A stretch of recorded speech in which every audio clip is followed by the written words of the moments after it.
So, did you find out who you are?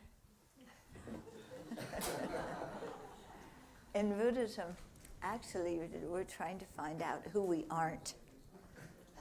Not who we are, but who we aren't.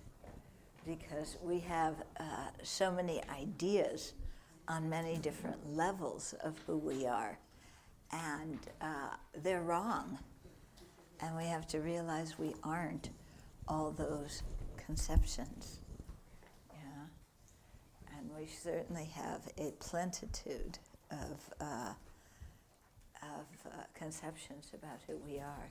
So they start at a very subtle level with just this thought of I, that there's an inherently or truly existent I that's there, that's independent. And then there's all sorts of identities that we learn in this life, things like we have a soul, yeah. But then all of our conventional identities, we tend to not see just as conventional identities of this life, but as who we really are. And then we stake out our territory and develop a lot of different ideas about how people should treat us according to our identity. Okay? So we have a national identity. Yeah. And you can see that sometimes when you travel. I am from this and that country. People should treat me like this and that way. And you know what? Americans really are loud. I travel a lot, and the Americans are loud. So that stereotype is true. But we have an idea of ourselves. I'm American, and my country's the biggest one, and so everybody should treat me a certain way. Okay, then we have an ethnic identity. Yeah.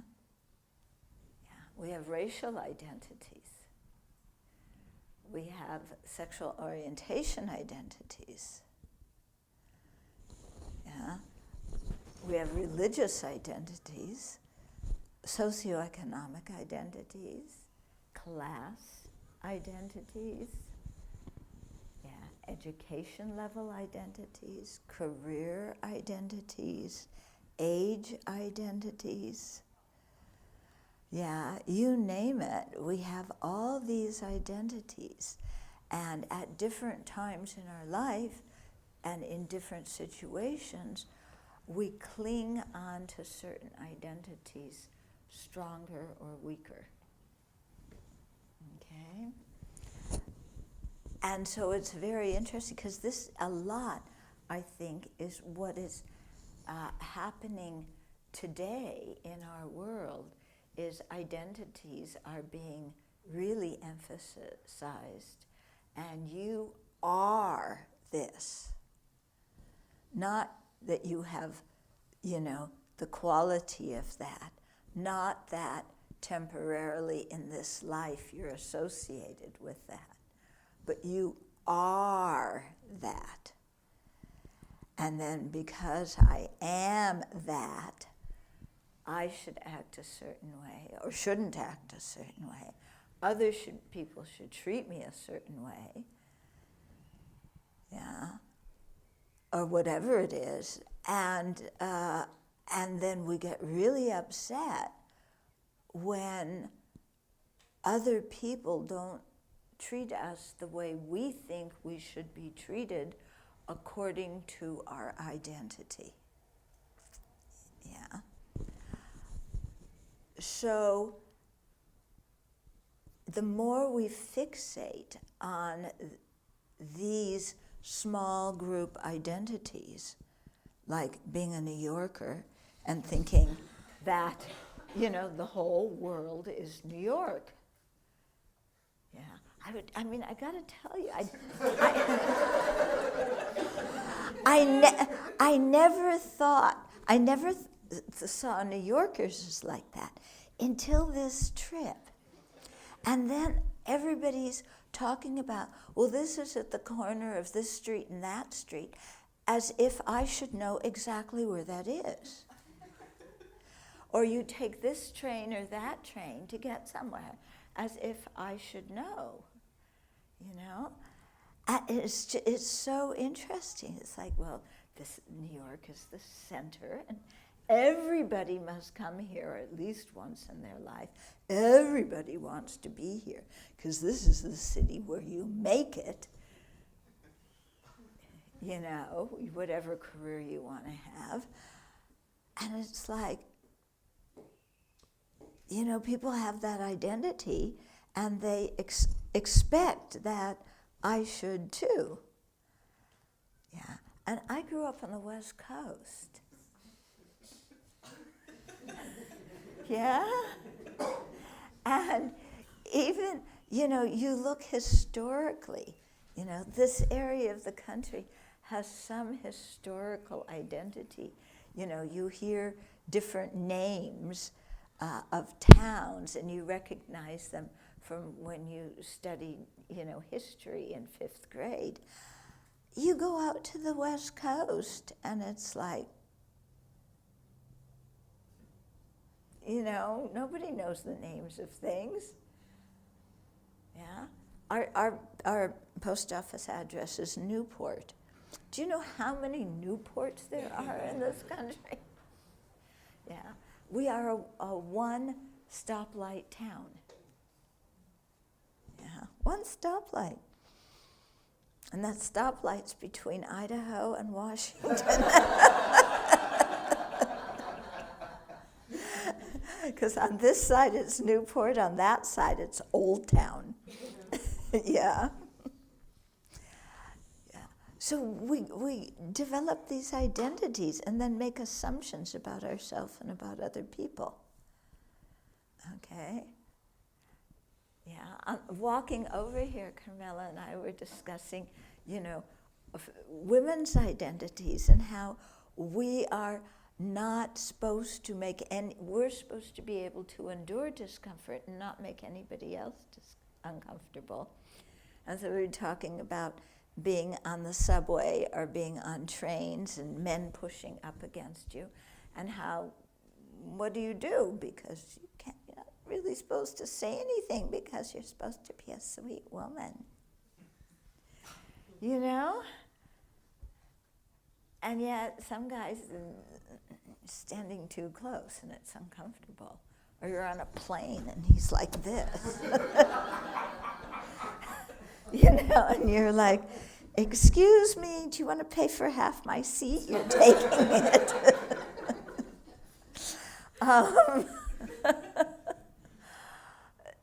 Yeah.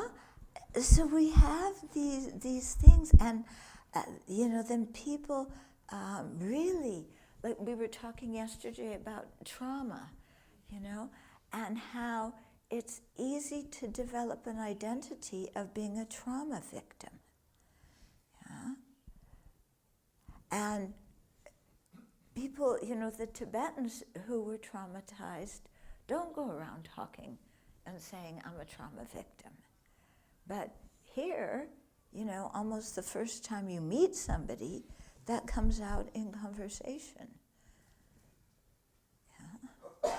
And then, of course, ethnic groups, you know, and racial groups, and police profiling, and TSA profiling. I get profiled in TSA. Yeah. I get profiled in the women's bathroom. Women walk in and go, ah! Yeah? And the flight attendant says, what would you like to drink, sir?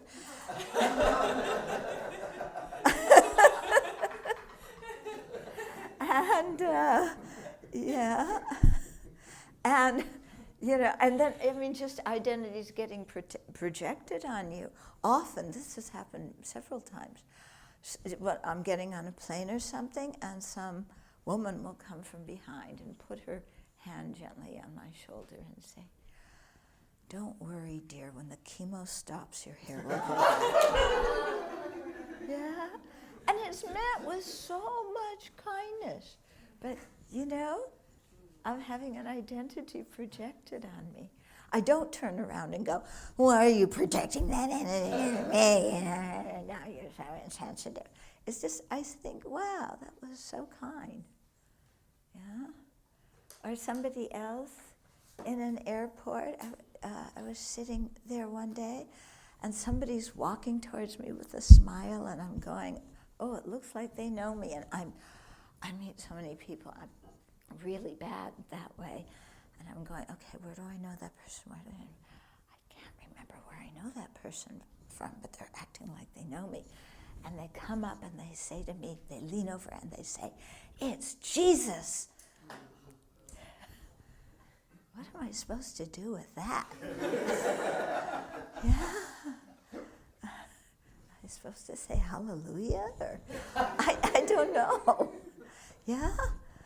But, do you see it? I mean, this is something that our dear Prez is playing on nowadays, is revving everybody up and getting them into their own identity groups, and then having the identity groups quarrel.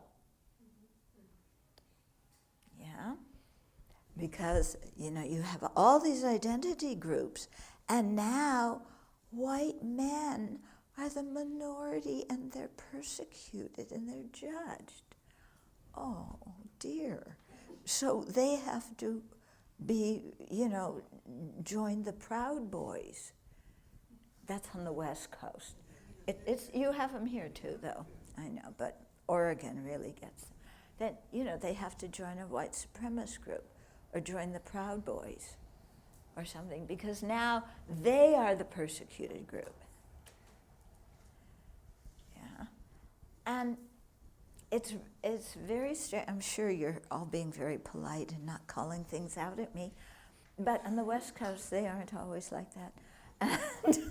And when I talk about releasing some of these identities, or at least not holding them so tightly, and instead having the Buddhist practice that we are all sentient beings, and so we all want to be happy and none of us want to suffer, and that's how we're alike.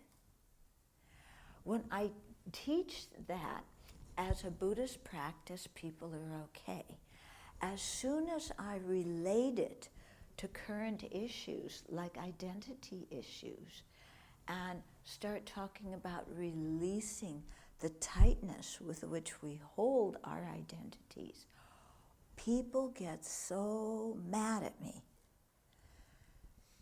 Yeah, it's like, you don't know me and I am this, and if you don't see color, you don't see me, but if I do see color, then also I'm not supposed to see color.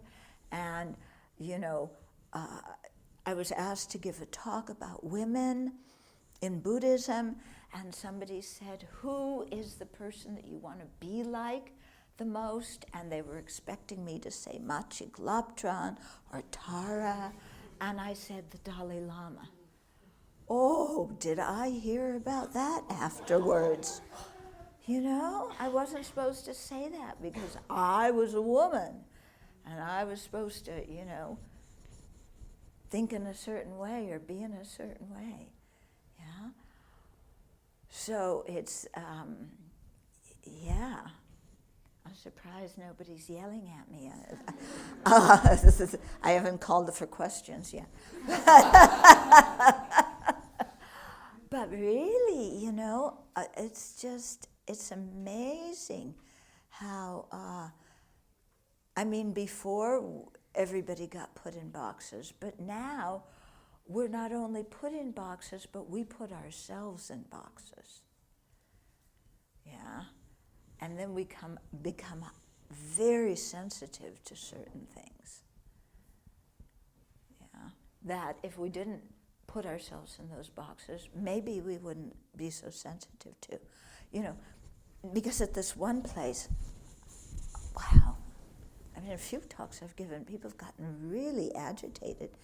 And I say, I've been training for 44 years in the equanimity meditation, where I practice seeing everybody as equal in wanting happiness and not wanting suffering. And then they get mad at me because I have exceeded that much, not very much, but a little bit, in having that view. Yeah. Whereas I'm supposed to see identities now. There was one talk I gave at Harvard, and there was one Asian man there, and he said, I go to Dharma centers and there's nobody who looks like me, and why not? And then I tried to explain at the Abbey, we never have that problem. I mean, we have all sorts of people at the Abbey. And, there's some Dharma centers, maybe because they charge or they're located in certain areas, or I don't know what it is, but maybe there's not a lot of Asians there. And he said, nobody looks like me. And I tried to talk about the Abbey. He got really upset. Somebody reminded me afterwards, I should have said to him, the Buddha looks like you. You go to a Buddhist center, the Buddha looks like you. Yeah, it's the rest of us that don't look like the Buddha. If it has to be mostly a convert, group. But yeah, he left the talk in the middle, and then the Harvard students were saying, how do you think we should undo structural racism? And it's like,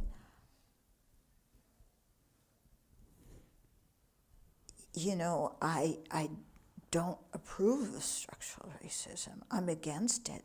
But I didn't train in that kind of thing. I'm training in how to see people as equal in wanting happiness and not suffering. And not only people, but animals too. Yeah, it was so interesting. Anyway, you can ask questions now.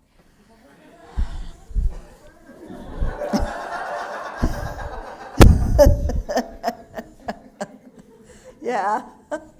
So I've had this since last year at the Vajrasattva New Year's retreat. I was watching online, and you did discuss identity, and I've had this come up. So I'm an educator, and I work with young kids, and the district I'm in is very small, and we're doing equity work, and we've done so for the past 2-3 years. And one of the big questions that came up, and by the way, I believe that you're completely right, and I'm the one that's just not getting it. What about the person who, it's easy for me, or as a white person, male, cisgender, able-bodied, so like I can go down a checklist and check every privilege except one, which would be religious, but I can hide that. What about the person who is racially profiled, and it's so constantly put in their face that they are of this identity? And then my other question is, also I've seen within groups the resiliency that can occur, and to not ignore that, especially someone who is privileged, and to, I don't want to go to that place where I do say, well, I'm colorblind, because that's not the way, as I've learned with equity, to move forward. So I wanted just to get your opinion on that. What's it? Okay, can you make your sentence, your question into one sentence? You had mentioned at the Vajrasattva retreat about a lady that had done a retreat with you, a black lady who said for the first time she was invisible to herself. Yeah. And I think that's when the question came up is, I also just don't want to go to a place as someone who's... No, one sentence, I understood the whole thing you were talking about. Yeah, one sentence. I don't know, I struggle with what you're saying, and I view you as a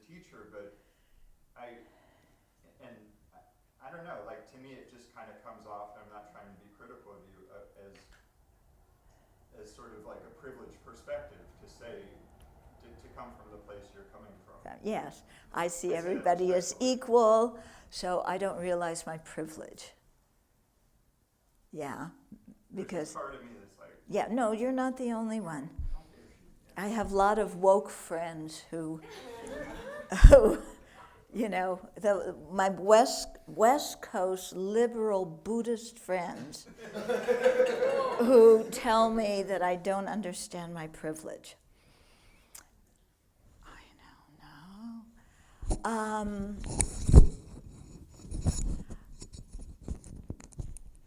Yes, there is privilege in society, in different groups, in different places. Yeah. And who is privileged in different situations is different. Yeah. I'm an Inji, a Westerner, okay? When I go live in the Tibetan community, yeah, I don't have white privilege. You know, I'm a white person, you are good for making donations and writing letters in English.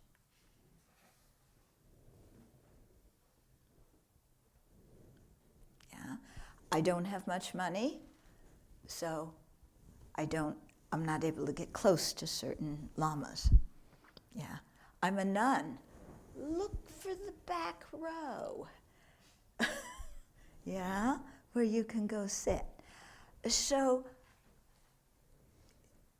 yeah, in that situation, white privilege, which is big in America, counts for nothing except an inverse privilege of having certain expectations put on you. And those are expectations, by and large, I can't meet or don't want to meet. Okay? So, you know, what I'm getting at is wherever we go, we can create an identity for ourselves and get locked into that identity. And we always choose identities in which we are the minority. Yeah? I do educate myself about this. One thing I was reading is if you have, you know, a white man who is gay, they identify more as being gay because that's where their prejudice, the prejudice against them comes from. Yeah? Men, you know, black men who are big identify as black. I don't know if they see their gender privilege. I don't know. You guys got to tell me. You know? Do you ever think, you know, I'm a big guy and I turn a corner and almost bump into somebody and it might startle them? Right, they grab their purse and they're like very frightened of you. The first thing I think is, I'm not scary. But Yeah. then again, if I bump into someone who look like me, I'm going to go. Yeah. But, you know, in that situation, is it the color of your skin or is it the fact that you're a big man? Because if a big man rounds a corner, I had one student who was a big man, and he said he noticed, you know, how scary he could be to other people when he rounded a corner and almost bumped into somebody, and they go like that, yeah? So it's interesting the identities we pick out and emphasize in different situations, and how so often we choose the identities, you know, where we feel less than. Yeah? It's interesting. I see some heads nodding. Oh, finally someone agrees. Yeah? But, yeah. It's quite interesting. And we can go into this whole thing of, well, you don't know my identity and you don't respect me and you this and you have privilege for that. And I mean, I've lived a good chunk of my adult life out of this country, where who I am hasn't been the majority. Buddhism came from such a caste hierarchical, it was very radical because it was explicitly Yeah. questioning those roles, Right. those identities, that structure, all of that. Yep. It was turning to the individual and not allowing society to label you in a certain way. Yeah. Which is difficult because it does. And with social media, the media, and then the current culture, it's all Yeah. hall of mirrors magnified. Right. People out there. That's one reason I am not on social media at all, period, finito. I don't want that kind of stuff in my mind. Yeah. Well, I'm like you are struggling still, and I'm wondering if I tend to like to try to hold two things at once that don't seem possible to hold together. It's kind of how my brain works. So I'm wondering if there's a way to hold this emphasis in our time on the importance of recognition of various identities, whether you're privileged or your lack of privilege, depending on what ways it intersects. And also this idea of, something in the realm of ultimate existence where this equanimity exists. Because I don't feel like having one cancel the other makes sense. Yeah. Okay. So there's conventional existence, ultimate existence. Equanimity actually falls within conventional existence. Okay? And there, because our purpose is to attain Buddhahood, we want to see all sentient beings as endearing, all sentient beings as worthwhile. It doesn't matter what they look like, whether they praise us or blame us or love us or hate us, because we're trying to develop great compassion that spreads equally towards everybody without this kind of judgment about who is more valuable and who isn't. Okay. Now, that does not mean, let's leave identities aside for a minute, that doesn't mean that we treat everybody the same. Yeah? You don't give a 2-year-old matches, but you would give an adult matches. But you still have equanimity and want both of them to have happiness and be free of suffering equally, even though you don't treat them equally, because they're different ages and they have different capabilities. And we don't treat insects the same way that we treat human beings. Okay? So we don't necessarily treat strangers the way we treat friends. For example, we wouldn't invite, 12 strangers to come live in our house, where we might invite 12 friends to come stay with us. Okay? So there's different social roles like this and different ways that we have of knowing people, and we act accordingly. Okay? Then there are, on the conventional level, there are different races, although it's interesting, race is a concept that has been made up in the last few centuries.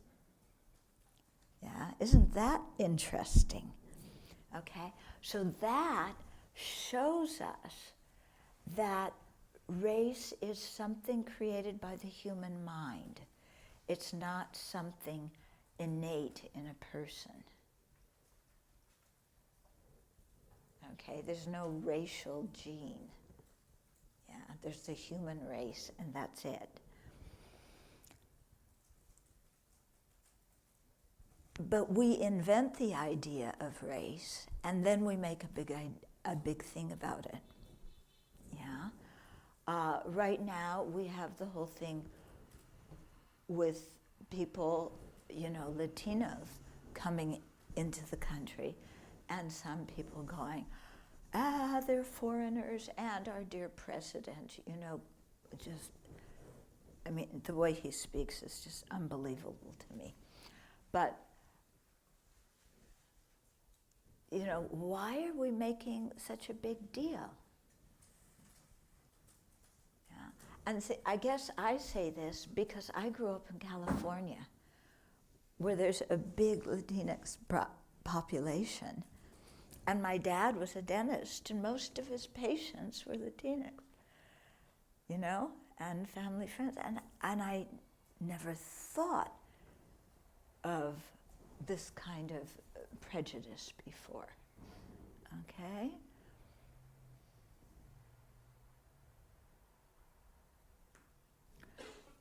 So it's just, we definitely need to overcome bias and prejudice and our false imputations on other people. We also have a lot of false imputations on ourselves. And I think some of the sensitivity we're seeing is a combination of both false imputations from other people, but also false imputations, on ourselves. Just like we were talking on the walk over here, There's nobody on the outside that says, you're women and, on a crowded subway, keep your mouth closed, doesn't matter how much men press into you. Nobody is saying that to us. Yeah, we're saying that to ourselves. Maybe we got conditioned when we were little. But again, I don't remember being explicitly told that. But there's implicit things that I buy into.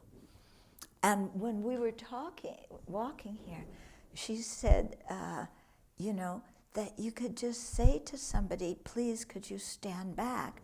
You're too close, it's uncomfortable. And I was like, oh my goodness, I never even thought about that. Yeah? Because my conditioning as a woman has been so much that I cannot say anything directly because I might be wrong and he would be insulted. And then he would call out, why are you accusing me of this in the middle of a crowded subway? And I would feel like, shrinking, into the ground. But all that's coming from me. My inhibition about saying something. Now you could say, but, chances are some guy would say that and would do that. Okay, that's true, in terms of getting mad at me. But still, I'm the one telling myself that I can't do it. Yeah? So what I'm trying to question in this whole thing of identity is how we, by clinging on to identities, cause ourselves to suffer and cause other people to suffer. Yeah?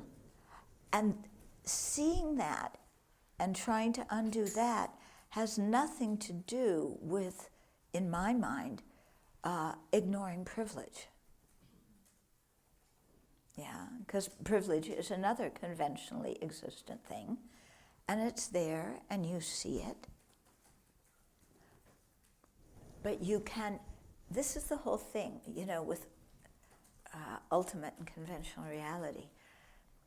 Going back to the Buddhist thing, everything appears inherently existent, but we only grasp at inherent existence at certain times, quite a lot, but not all the time.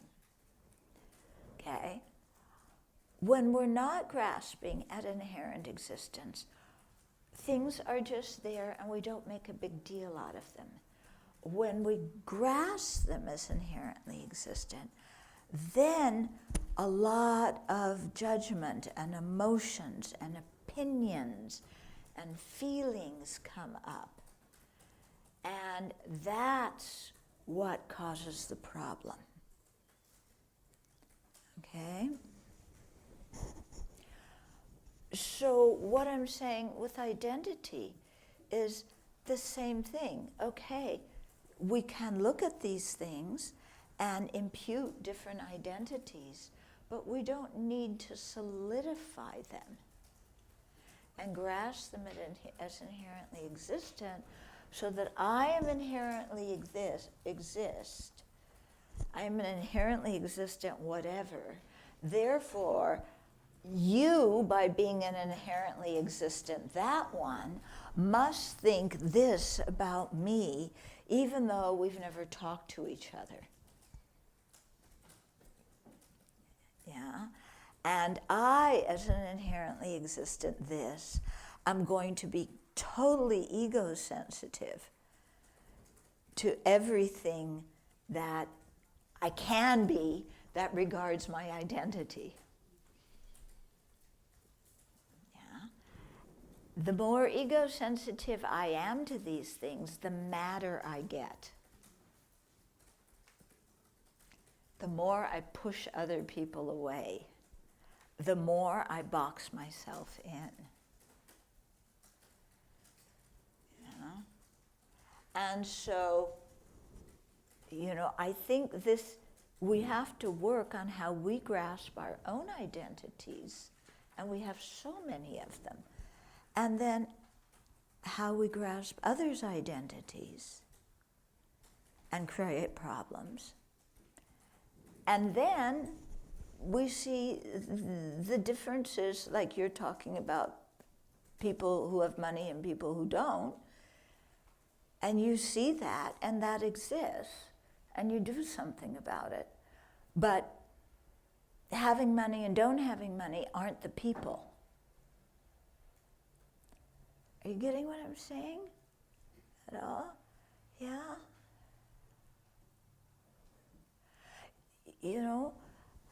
And it's very interesting when you really start to adopt this worldview of seeing everybody as equal, wanting happiness, not wanting suffering.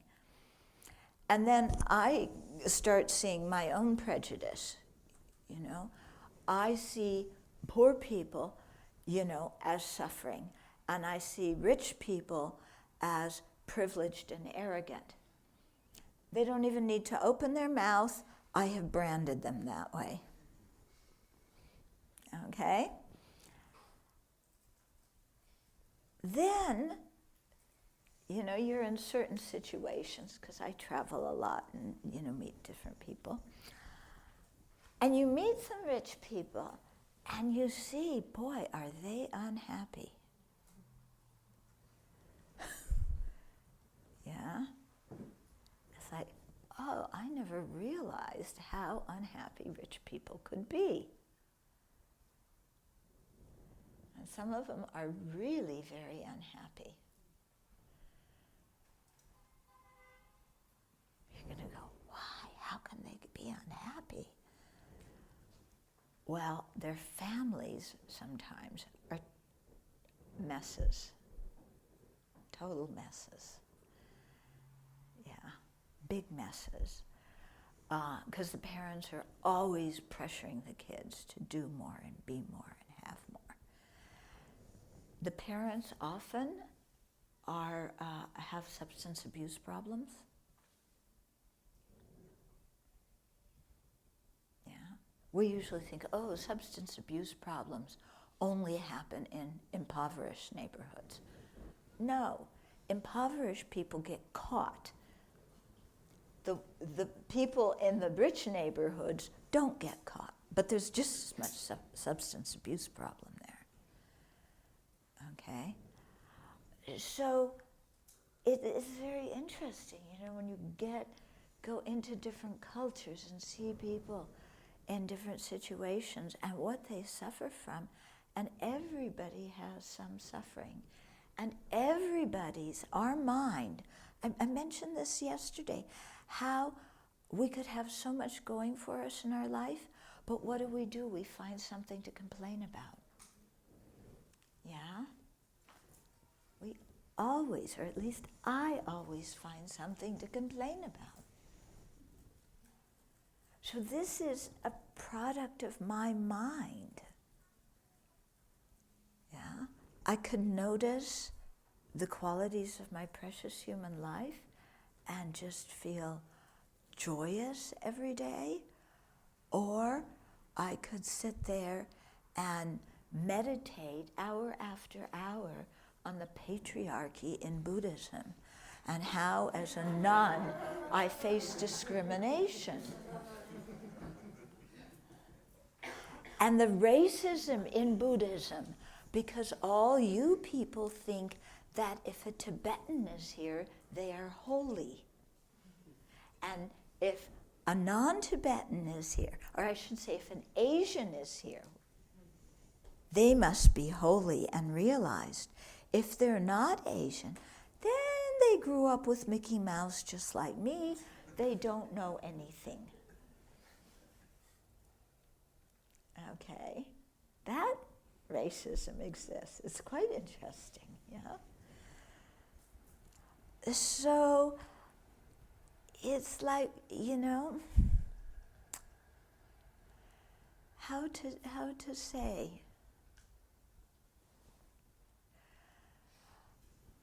We need, to do something about privilege and inequity. And we need to realize our own biases. Yeah. But we also need to stop reifying all these identities and thinking that that's who the person is. That's who, their essence is. Is this making some sense to you? Mm-hmm. Okay. Let me give you another personal example. Okay, so I grew up Jewish in a Christian community, okay, outside of Los Angeles. I did not grow up in the Jewish area of LA. I grew up in some little place that when we moved there was all orange groves. Now it isn't, but it was then at that time. Christmas time was the time when I felt so puzzled. I don't remember feeling like I didn't belong, but I definitely didn't belong because all the other houses in the neighborhood had Christmas trees and Christmas lights except our house. And all the other kids came back from winter vacation with Christmas presents.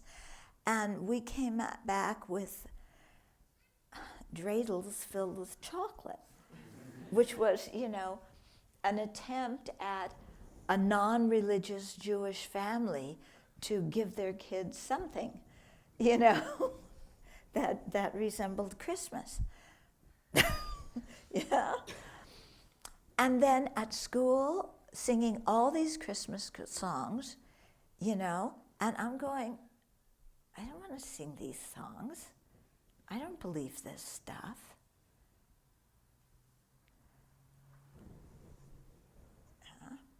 And then, growing up in the shadow of the Holocaust, I was born in 1950.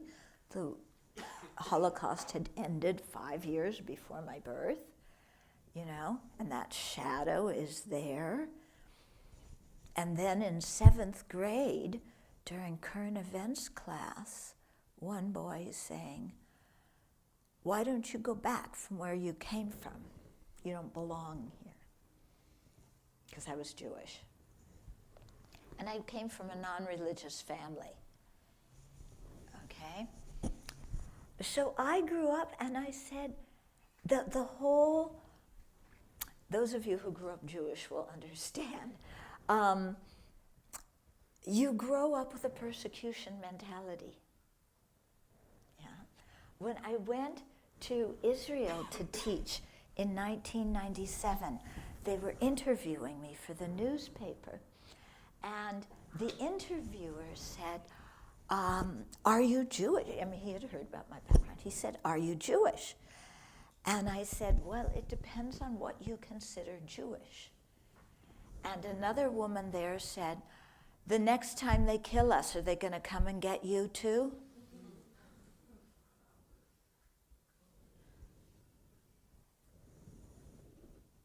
It was like, you know. So early on, before that event even happened, many years before that, I decided I didn't want to grow up with an identity of persecution. That I didn't want to grow up setting myself apart from other people because my people have been persecuted since beginningless time, and they're going to come get us again. You watch the rising anti-Semitism now. Maybe there's some sense to that. But I thought, I do not want to grow up with that kind of identity where I separate myself from others. Where I look and like, are they going to be a neo-Nazi? Are they going to be a neo-Nazi? You know, they might be neo-Nazis, and I might need to be careful. I still don't know if I'm Jewish or not. They asked that question in Sunday school. That was the big question. Is Judaism a race? Is it a religion? Or is it an ethnicity? I couldn't answer it then, and I can't answer it now, but it was the Sunday school question every year. Okay? So, at least on the West Coast here, maybe not. But I thought, you know, I don't want to look at other people that way. I absolutely don't want to. And regardless of how they look at me, I don't want to see them that way. So this is a bunch of, I'm just talking all over the place, you know? Yeah. You're going to say, put it in one simple sentence.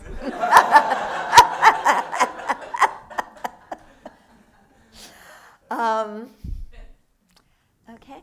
But to me, all of this, it doesn't have just to do with social things. It has to do with how our mind operates. Yeah? And how we conceive of the I. And how we separate I and other.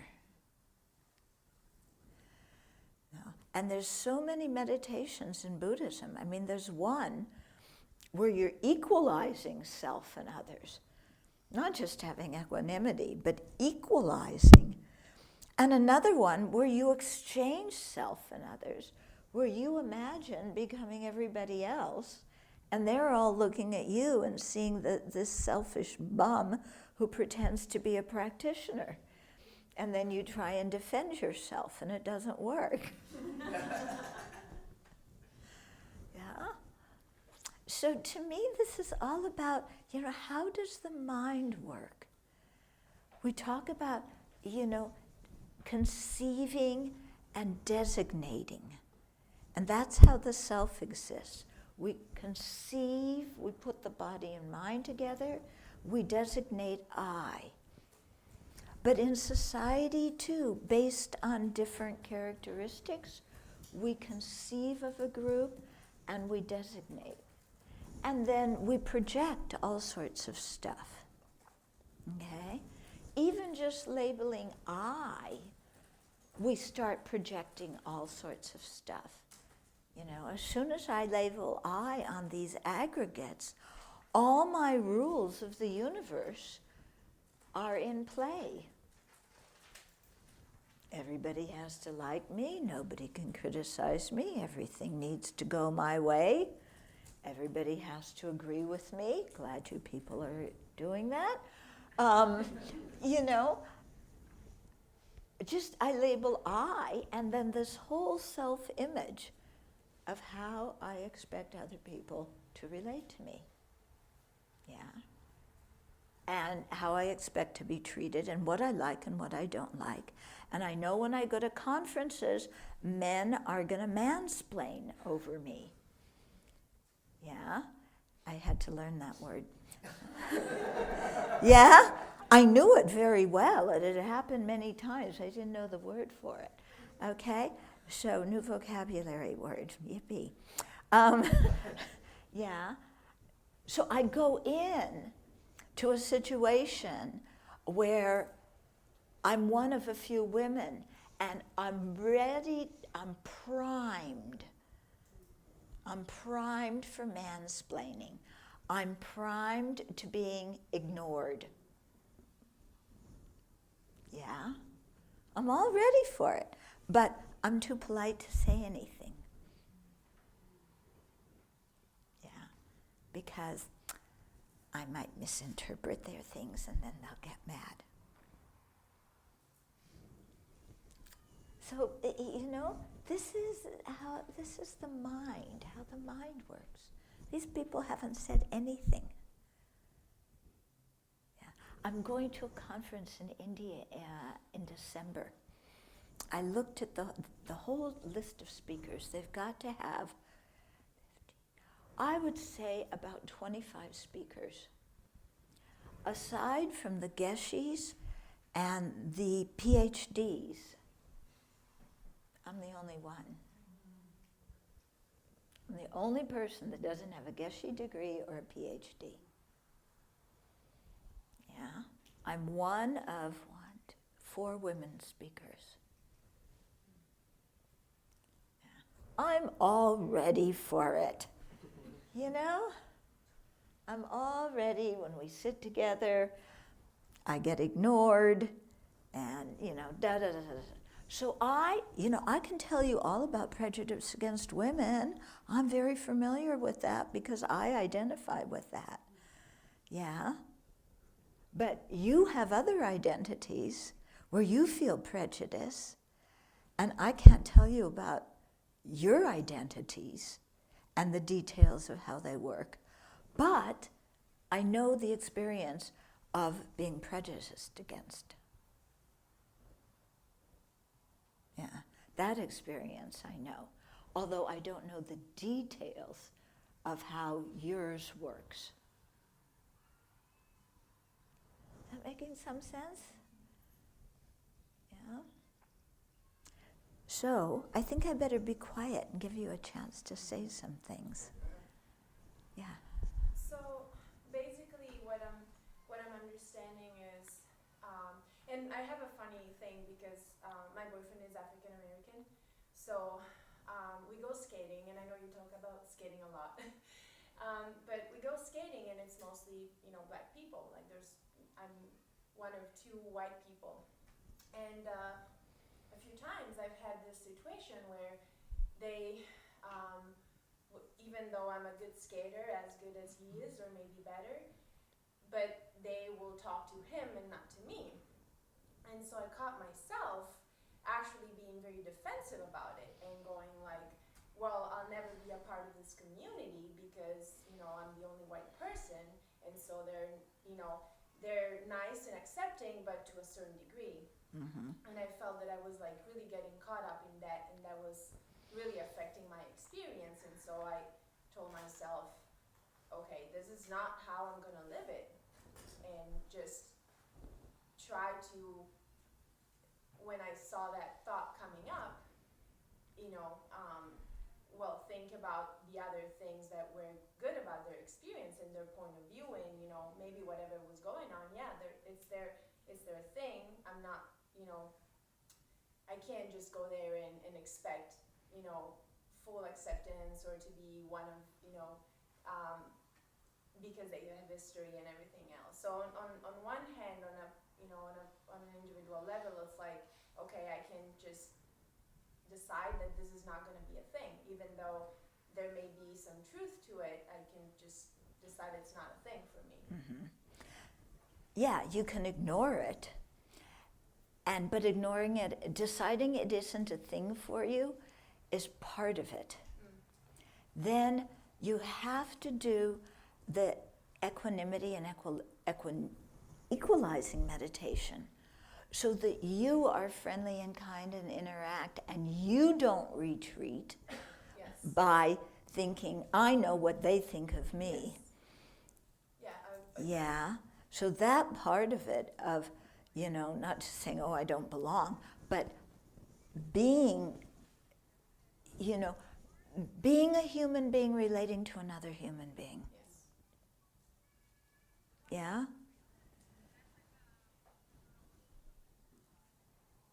And like on a broader level, I mean, aren't we trying to get over all of this in the sense, okay, well, I've been in that position before, many lives before. It's like, even though we may solve things in a right now, if we had a different president, right, or if we had all of a sudden we eliminated all the injustice for a certain racial group, but that's not gonna solve our problems forever. It's not gonna make us happier, like, unless we really go to the root of all like, unsatisfactoriness and suffering. Yeah. I mean, that's why we practice the Dharma. Because we're trying to go to the root of the whole thing, the ignorance that all of us have.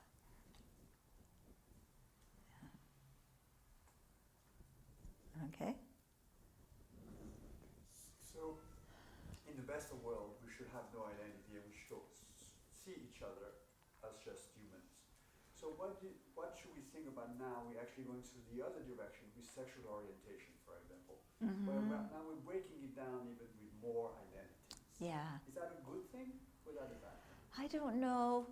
Excuse me, everybody, but I can't remember all the new terms. I You know. know?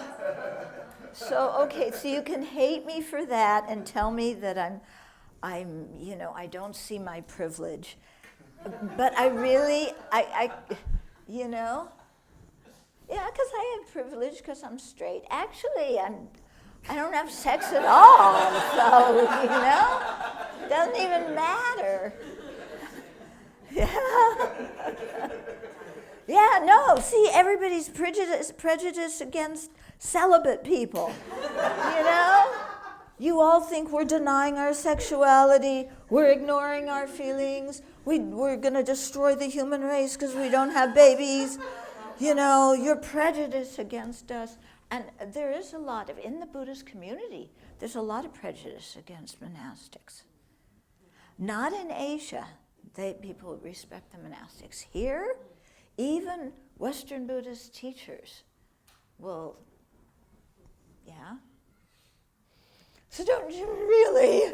Oh, okay? So, we can latch onto any identity. But what was your question? Instead of actually going to less identity, We're going to more. Multiply that. Yeah. So And you know what it all winds up with? Where it all ends? Me. We subdivide, and everybody's different, and they're all different, and they're all different, and then there's only me. And I'm the only one who understands my experience. But I don't even understand my experience. But the Buddha understands my experience better than I understand my experience.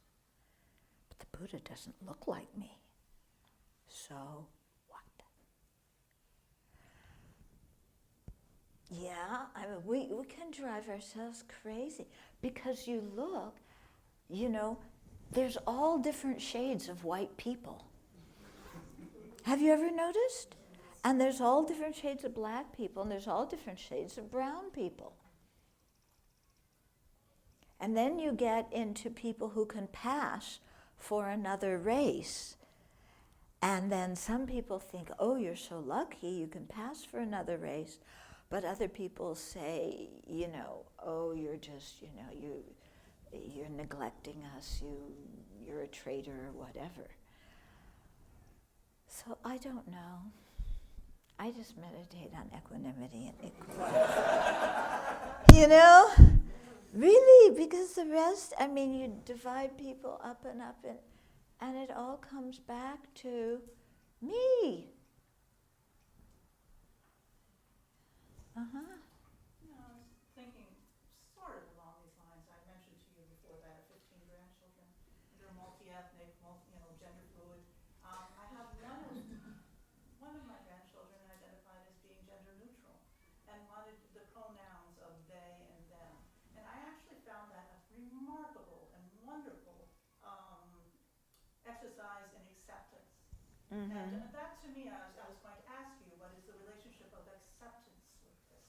Because for me, that's part of the equanimity practice. Sure. It's just accepting people for what is Exactly.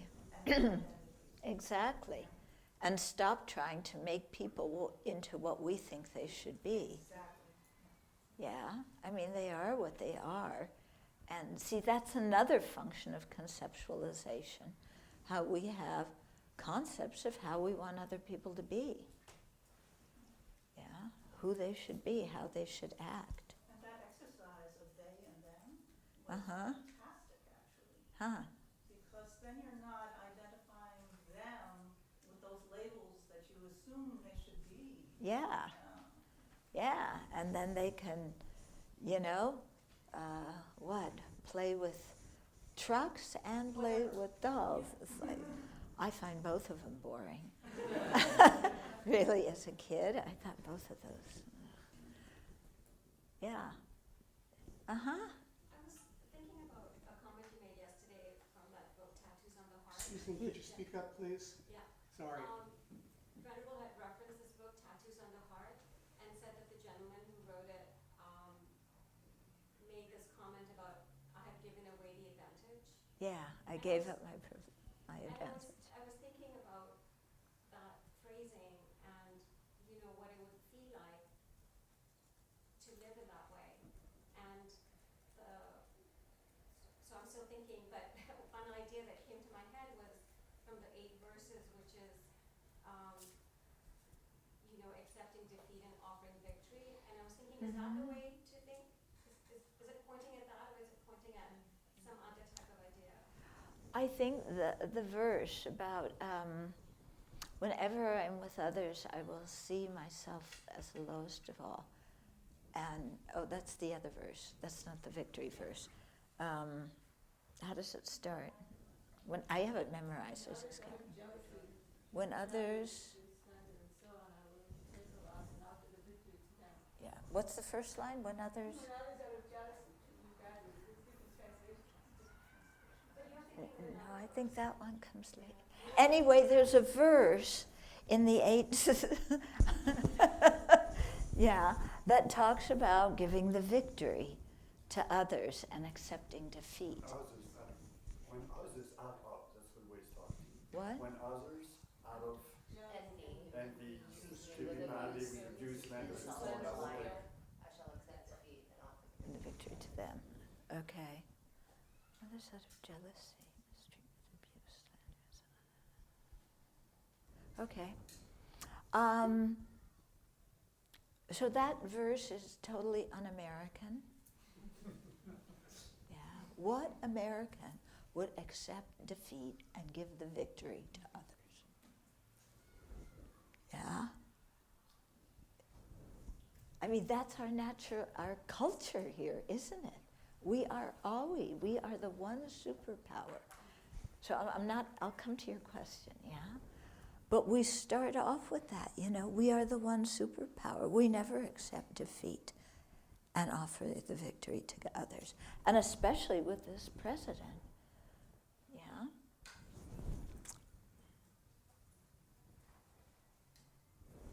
Then what was your question?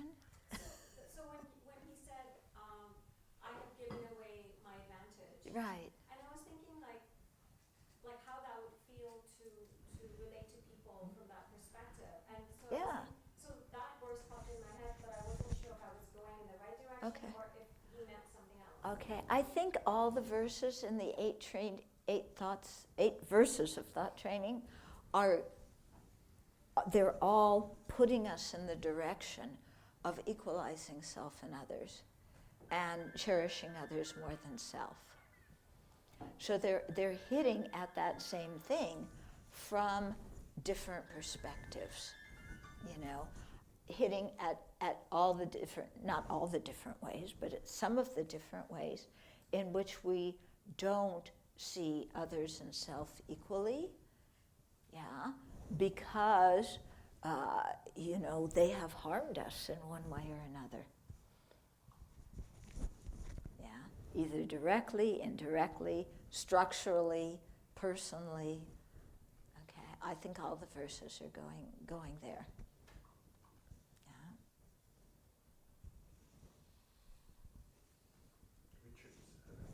Oh. Hi. I was just, I have a million questions, but the one I wanted to ask is related to this issue of identity, which is that I'm just wondering if from the point of view of the Dharma, if the assertion of identity is basically a functional one. In other words, does creating identities and creating the identification with others as being part of the same identity of them, a way of helping others, and it's basically a functional one in order to help them ultimately transcend that identity and ultimately advance on the path. You could see it like that I belong to a certain group, so those people are going to listen to me more than they listen to other people, and in that way I could teach them the Dharma and lead them on the path. Okay, you could see it that way. On the other hand, if I see it that way, then what about all the other sentient beings that I want to lead on the path? Right. Well, that's why I said it was functional. In other words, Yeah. it's something that one abandons because, again, it's a conventional way of partitioning people for a specific reason for those specific people, not for all of them, and it's for that particular occasion. Yeah, I mean, His Holiness, when he travels, he'll have a meeting with the Tibetans. Yeah? And that's fine, that's great. I mean, they're a refugee community. He talks to them differently than he talks at a Dharma teaching, because he talks about preserving Tibetan culture and the importance of that and preserving Tibetan language. And that's great, and he communicates with them that way. And, he is a Tibetan. So the problem with identity is reifying it and assuming that it's an absolute condition that applies outside the group, as I see it. I mean, maybe I'm wrong here, but it sounds to me like the issue is one ultimately of trying to help people transcend these things, and it's kind of a functional thing. It's an operational thing. You can use it sometimes as a functional thing to help people. But other times you don't want to use it as a functional thing because it separates people. Yeah, if His Holiness came here and at radio, what city hall? What? Radio City Music Hall. I'm not from New York. That's my identity. I am not a New Yorker. Don't treat me like them. New Yorkers are rude and they push. Yeah, you guys have a reputation in the rest of the country you don't know about.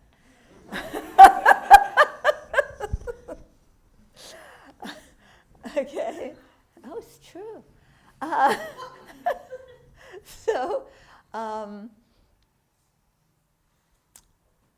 So these, conventional identities exist, okay? When I go traveling, I give people an American passport. They ask me what I am. I say American. Why do I say I'm American? Because I have a piece of paper that says United States of America with my picture on it. That is what makes me American. And that and just a little bit else is my American identity, okay? I am not a patriot. I don't march in any parades, okay? I don't celebrate the 4th of July or Thanksgiving Day. You know, some people would tell me to get out of here. But to me, why am I American? I have that piece of paper, that's it. Yeah, and the one thing I like most about America is when I stand in the lines coming into the country for citizens, and there's so many different kinds of people standing in that line. That is what makes me happy to be an American. Yeah, the rest of it, uh-oh, Trump's coming for me. Anybody have a pin, a flag pin I can put on? I'm not a Russian spy, and I don't work for Ukraine. Yeah, but to me, that's kind of the extent of being American.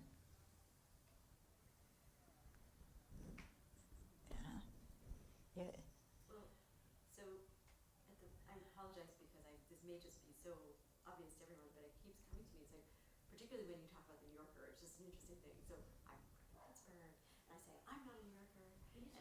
I said, I'm not a New Yorker, and I'm not this, and I'm not that. I immediately think about how yesterday we were discussing how when someone comes in and attacks you with something that's false about you, your I comes up, and you start redefining the I so much.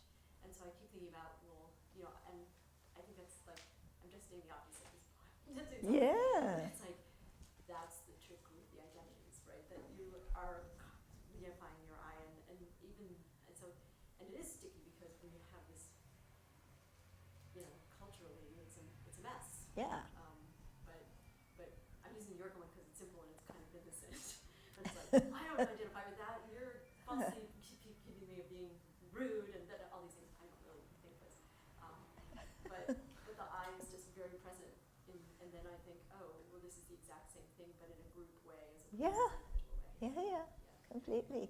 Yeah. We do that. It starts out me, okay? Then my family.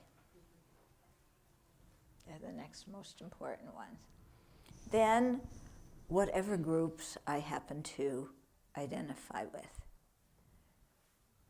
Yeah. And in different situations, those groups don't always overlap. Yeah. Because you may have a racial identity and a sexual identity and a religious identity, and they may be 3 totally different groups of people, or 2 of those identities may overlap, but not the 3rd one. Yeah. But whoever is like me, is going to understand me. I'm going to be able to trust them. I feel close to them. And that's how our mind works. But personally speaking, and it's not personal, I learned this from His Holiness, that's all kind of false. It's all kind of false. Yeah. Why even go back to the one, me? Why do I cherish myself more than others? What is a good reason for cherishing myself more than others? One good reason. Yeah. I have one. Thank you for teaching. My name is Lola. Like, for example, if you are in the plane, right? And they are going to say, take care of yourself before others. They're going to... They will say, like, for example, in case of something goes wrong, Yeah. take care of yourself before others, because if you don't take care of yourself, you cannot help others. Yeah. But there, you're taking care of others through helping yourself. So you think is that I don't... That isn't holding yourself more important than others. You know, if you're traveling with a child, if you don't have oxygen, there's no way you're going to be able to put a mask on that kid's mouth. So if you want to help the kid, you have to put the oxygen on yourself first. That's not selfish. You're doing that to help the child. What is the difference between a child and an adult? They're both equally the same. I mean, in terms of saving lives, you want everybody's life saved. You don't save one life over the other. But on a practical matter, to save any life, you have a better chance of doing it if the adult has the oxygen on before the child does. Okay? So it's a practical matter. It's not a matter of who you cherish more. Okay? For example, at the Abbey, we have gender equality. Except when it comes to carrying really heavy things. But sometimes when I say that, the nuns get mad at me and they say, we can carry the really heavy things too.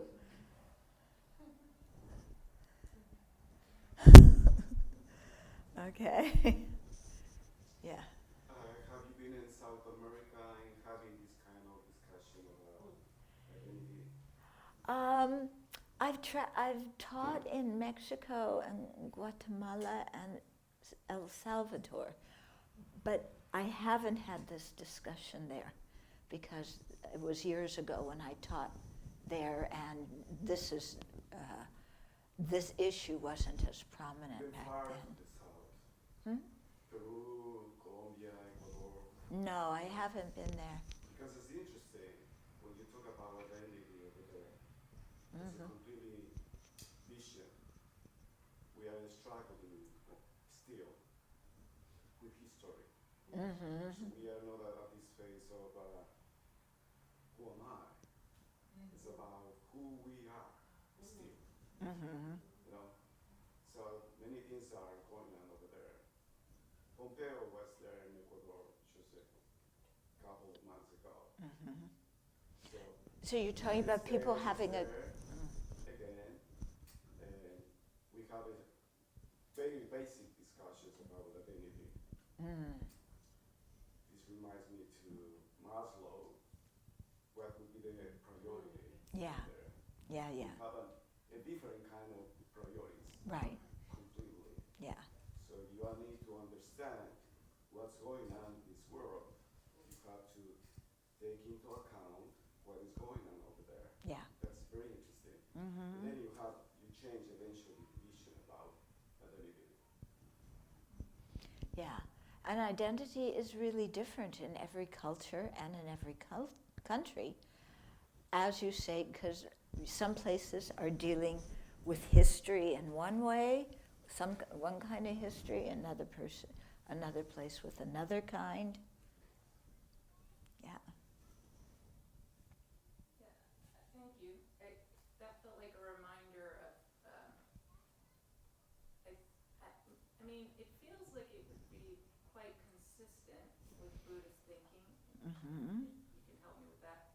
That if we examine our privilege, we are deconstructing our identity in a way. And I think your comment reminded me of my privilege to be able to sit here and have this discussion. Right. When you mentioned Maslow, it was like, boom, here it is again. Yeah. So I was trying to think, and it kind of loops back to the first question we had, set this off about how we think about our privilege, and in a way that doesn't get us, well, I think we all want to not do that. Like I did it too. It's much easier to talk about you said it, right? We did it. There were many examples of it in the room. Right? We're quicker to talk about our persecuted identities versus our privileged identities. I feel like trying to push myself out of that habit in my mind, because it feels like it reifies something about identity that I don't want to have reified. Yeah. By avoiding looking at the one that's less comfortable. Yeah. It's almost like I think that's what I'm trying to say. That's only one sentence. That took me 20 sentences to get to.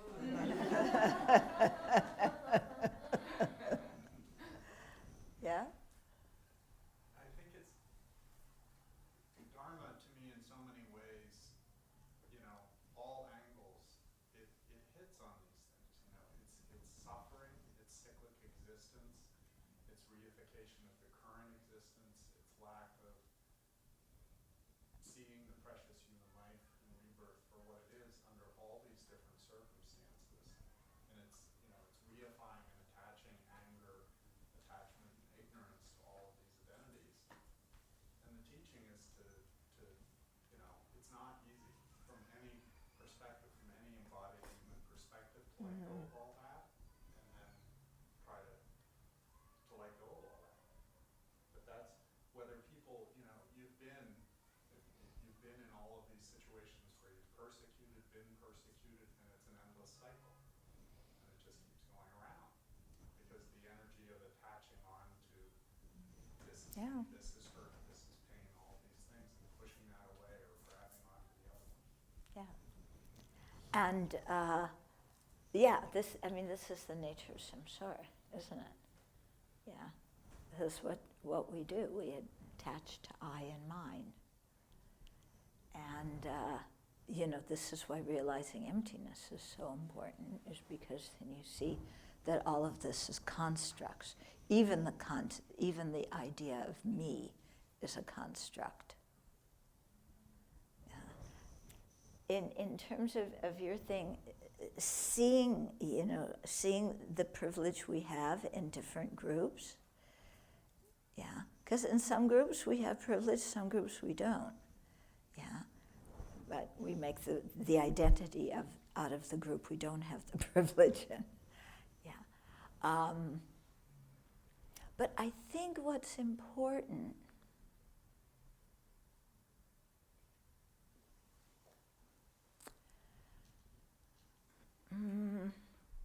well, now I'm just going to say what I've said before, kind of seeing these as conventional things.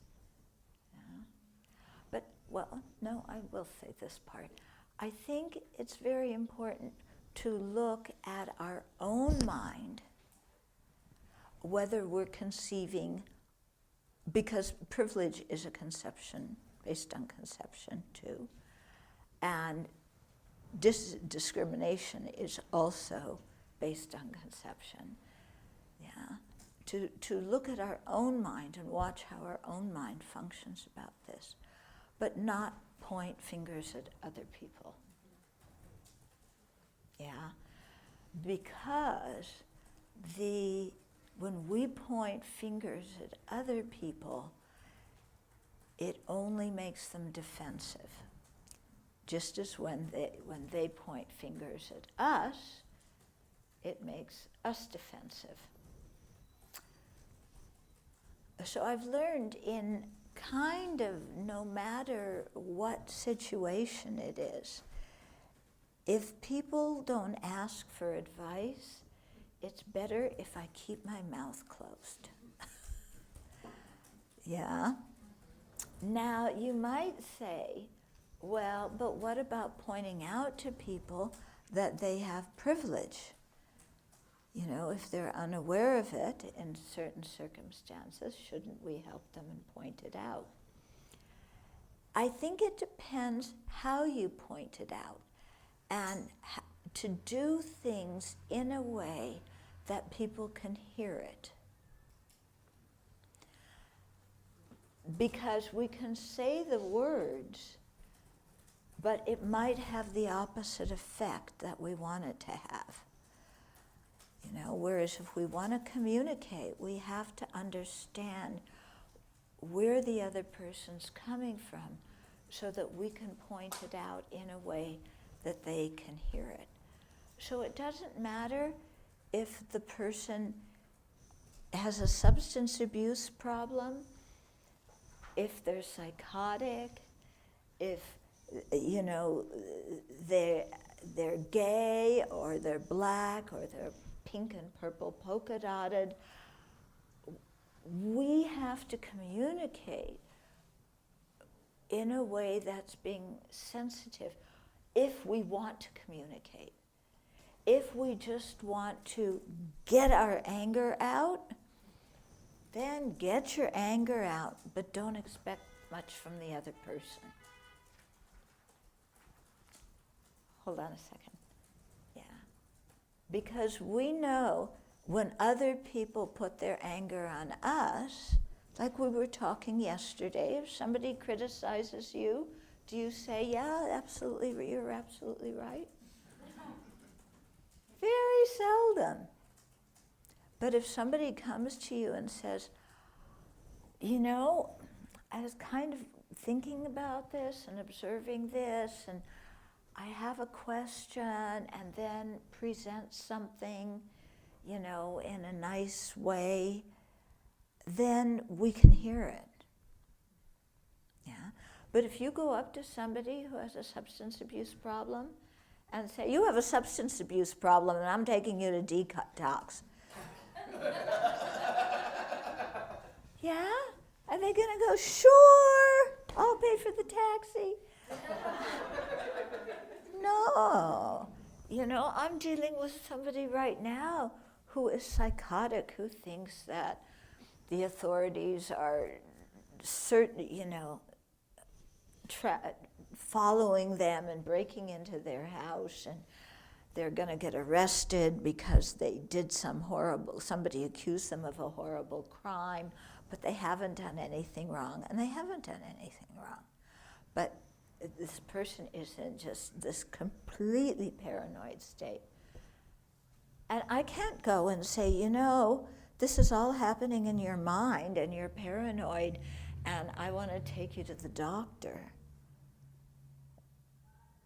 Yeah, they're not going to go with me if I say that. So I have to find some way to communicate with this person, yeah, to get them where they can get the help they need. Difficult. Someone over here? You? No?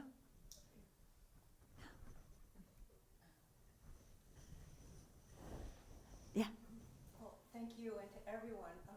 This is an incredible, rich discussion about identity. I just wanted to bring up an example that I really appreciated about pointing out privilege that I just came across, and it's that the painter, the African American painter who painted President Obama's portrait, also did recently did on a big sculpture of you know, the way all the Confederate generals are on these big sculptures. So he did one of a street person, an African American street person in kind of, you know, hoodie and clothing, and it was displayed in Times Square for a while, and it's going to live on the avenue where all the Confederate generals are in Richmond, Virginia. Really incredible. The Times had a whole article about it. So it was really, I really appreciate it, because that's another version of pointing out, right? Yeah. It was really. Yeah. So, yeah, and along those lines, I feel really strange when all of a sudden this scientific find out about, you know, there is no such a thing as race. We have to be very careful not to erase the history, because the violence was there and the abuse was there, and now science conveniently is spreading these news about there is no race. It has to be said with a lot of respect from the people who believe that they are the scientific authorities, I think, because a lot of people have suffered under this concept. So it's nice to be intelligent enough to call it a concept and to follow the research and to have all the gene exploration and investigation and again, research. But we need to continue to acknowledge the suffering of people. Oh, yeah. I don't see. Respect their. Yeah. I don't see how acknowledging how saying there's no scientific basis for race, how that would prevent acknowledging the suffering people have undergone. I mean, they're two totally different things, in my mind anyway. In my mind too. Yeah.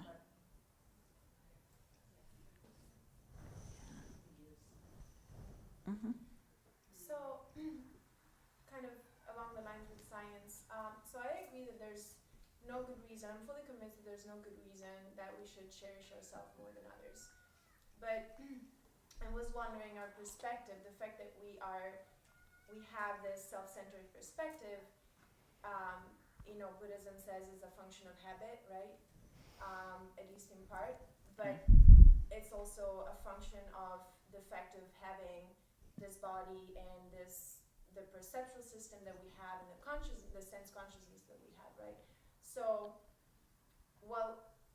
we train our mind to get out of that habit, but how do we break free from the physiology of the body, from the perceptual system that we have, which is also seems to constrain us into this me perspective? Yeah. We just realize that it's a perceptual system, but we don't make it, ultimate reality. Yeah. It's like if you walk into a room where they've mopped the floor and the floor is wet, you realize, oh, the floor is wet and I need to be careful when I walk across this because I don't want to slip. So that's it. It's there and that's it. So we just recognize that we are going to have that bias and we need to... No, we try and overcome the bias because there's many good reasons why to do so, in terms of what is beneficial for self and others and also what is more realistic. Okay?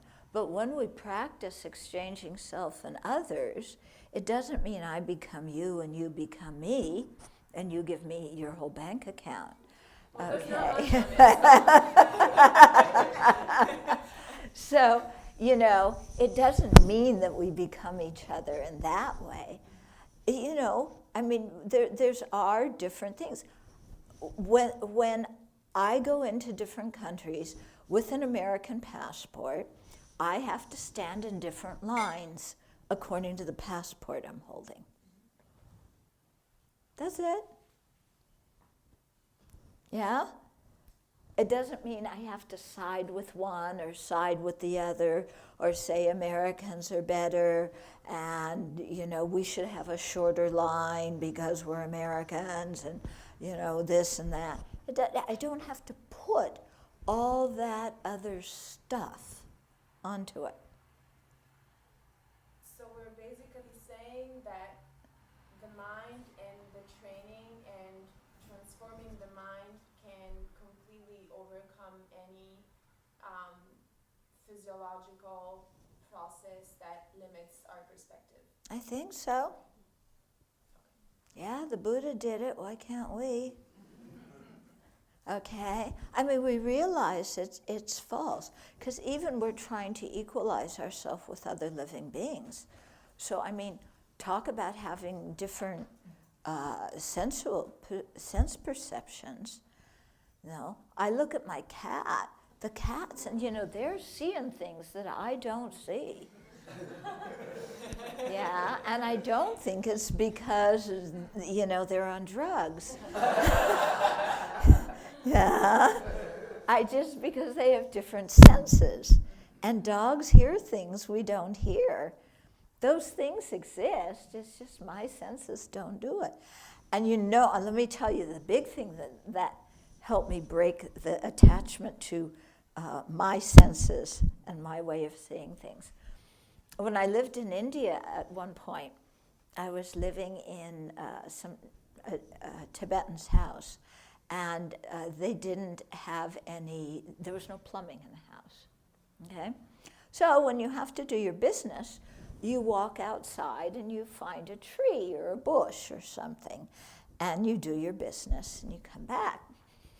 And so everybody in the community, I think, kind of, after a while has their own bush or tree or rock or whatever, But what's interesting is I would go and do my business one day in this place. I'd go by the next day, it was all gone. The flies ate it. It was lunch for the flies. In my perception, it was like poo and get rid of it. For the flies, it was yippee, lunch. So talk about different sense perceptions. Yeah? So we realize that, we just have, that's the way it is. I was glad I could make an offering. Yes. Just talking about perception, this is what happened to me a few days ago. I was taking a walk in the evening, and I saw this guy with this huge camera, professional camera, waiting for the red light, and just went there in the middle of the street and taking pictures. Mm-hmm. So I stood there and I said, what this guy is seeing that I can't. So he waited for a little. Again, red light, he squatted in the middle of the street, and again taking pictures. And again I said, what this guy is seeing, what I can't. Because it was a moon, maybe it was the moon, it was a beautiful moon. He also was taking some pictures of the garbage pail in the corner. I said, what is the particular thing he's seeing? So in the end, I realized he is seeing something else that I can't. Mm-hmm. So he's different in a way. And that was for me a living example that I eventually I can perceive what other people around me is seeing. Mm-hmm. Because he probably saw something in particular, something beautiful that I couldn't. And he was there. Yeah. And I stayed there for a little while and looking around me and trying to discover what this guy is seeing that I can't. So it was for me an amazing experience. So Yeah. I never would be able to see what you see, how you look at things. Mm-hmm. Talking about perceptions. Yeah. Yeah. And this is why it's so interesting to talk to people who are different than us. Yeah. And why talking just to people in our own group can be not so interesting sometimes. Yeah, to really see how the world looks from other eyes. I have a question, maybe it's related to talking to different people or even trying to firm up in my mind that karma functions. Because I was reading a book, Guns, Germs, and Steel, which is great because it really talks about like different tribes, right, and different races within Africa, within Europe, within Asia, that just killed each other, right, because they saw themselves as different. Like here we are thinking blacks are different from whites and Asians are different from Latinos, and yet even within that microcosm, there were subdivisions and subdivisions until they killed each other. Yep. But the premise, so that really helped me sort of overcome a lot of my rigid, distinctions of race based on culture. But the message of the book was that those civilizations that flourished in society were the ones that had the bigger guns, the stronger steel, or had the invention of steel, and had the germs, through livestock and through farming that naturally just killed other people from other countries. And so if you sort of grow up with this material Western view, and it's sort of like embodied by Donald Trump, just beat the other person, get stronger, and you will flourish as a society. And so, like, for instance, when Greta Thunberg, said France or all these other countries, you're acting illegally because you're, going against the welfare of children, the reason why the U.S. wasn't involved in that is because they withdrew from the climate accords, the Paris Climate Accords. Mm-hmm. So it's like if you look at it from a materialistic perspective, it's sort of like the stronger person who defeats others wins, and that's how you do it. And how do you explain karma, and to oneself, I'm sort of, it's like I've questioned enough where it's like, it sort of makes sense, but how do you also explain it to the world, where karma is saying the exact opposite of that? And how do you... That karma is It's not the exact opposite of that. If you don't kill, then Right. you have a longer life. And it really Yeah. seems counter to a lot of the mainstream materialism. Oh, okay. Yeah. So that's the whole Darwinian thing, which I learned when I was in Europe. That's not how the Europeans see Darwin. The survival of the fittest, they don't explain it in the same way Americans do. It's not how Darwin saw Huh? It's not how Darwin saw Darwin. I'm sorry, it's not how Darwin saw Darwin. It's No. actually, we have a misinterpretation. Yeah. Yeah. So first of all, there's that part, the Darwinian part. Karma, we have so many different lifetimes, and we've done so many different actions in different lifetimes, and it depends on what karma ripens at a certain point. So if you look at, a dominant group, or if we just look at Trump, and you might go, this guy's creating so much negative karma, but he's in such a position where he must have created a lot of positive karma to, have wealth and education and this and this and this, and how can he be acting like that? Okay, well, first of all, karma are the actions we do. We have a good karma, we have bad karma. Yeah, we always have afflictions. The karma ripens, and then that karma is done. The afflictions have been with us since beginningless time. So just because you have some virtuous karma ripening at a certain time and you have a good opportunity doesn't mean you're a virtuous person in this lifetime, because you could, as long as we have self-grasping and ignorance, anger, and hatred and the whole 9 yards, you put us in the right situations and we're going to, commit non-virtue. Yeah? And so, that you can't say Trump is more virtuous than everybody simply because he's experiencing the ripening of good karma in this life, because clearly he's not. He's using up good karma that he created in the past. I mean, with that karma, imagine if he had a different personality. Yeah? And imagine he had the, what Nagarjuna talks about how to run a society. Imagine Trump was, running a society like that, looking out for the welfare of people, using his power to create equality in this world, using, his power to take care of the environment. That would be wonderful, but, because he has these good opportunities due to past virtue, but he's burning up all his past virtue. And he's going to have a horrible rebirth, a series of horrible rebirths because of it. Okay, so we have to differentiate the actions that ripen and then those karmic seeds are finished from the afflictions that are present in all of our lifetimes that motivate those actions, be they virtuous or non-virtuous actions.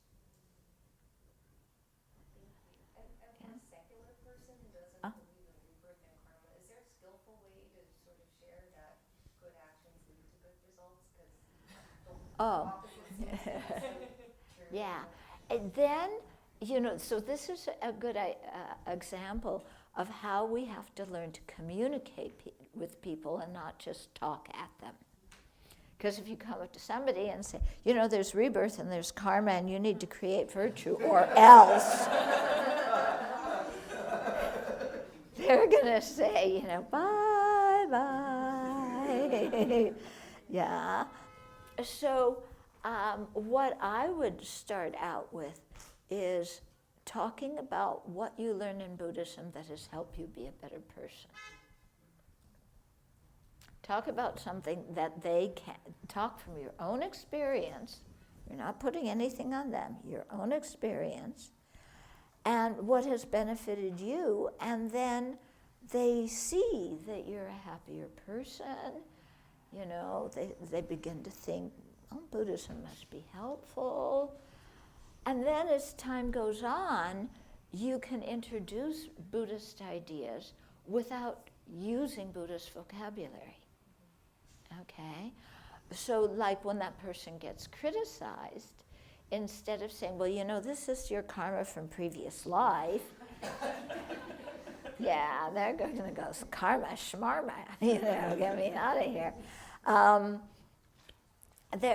If you say, well, you know, we criticize people, so why are we so surprised when other people criticize us? It's just kind of, it makes sense, doesn't it? Yeah? So if you explain it in that kind of way, then people can accept it. Okay. I think this whole thing about how to communicate is important. If I can diverge into politics for another moment. I don't get to do this with every group I teach. So you guys are special because you're New Yorkers. Yeah.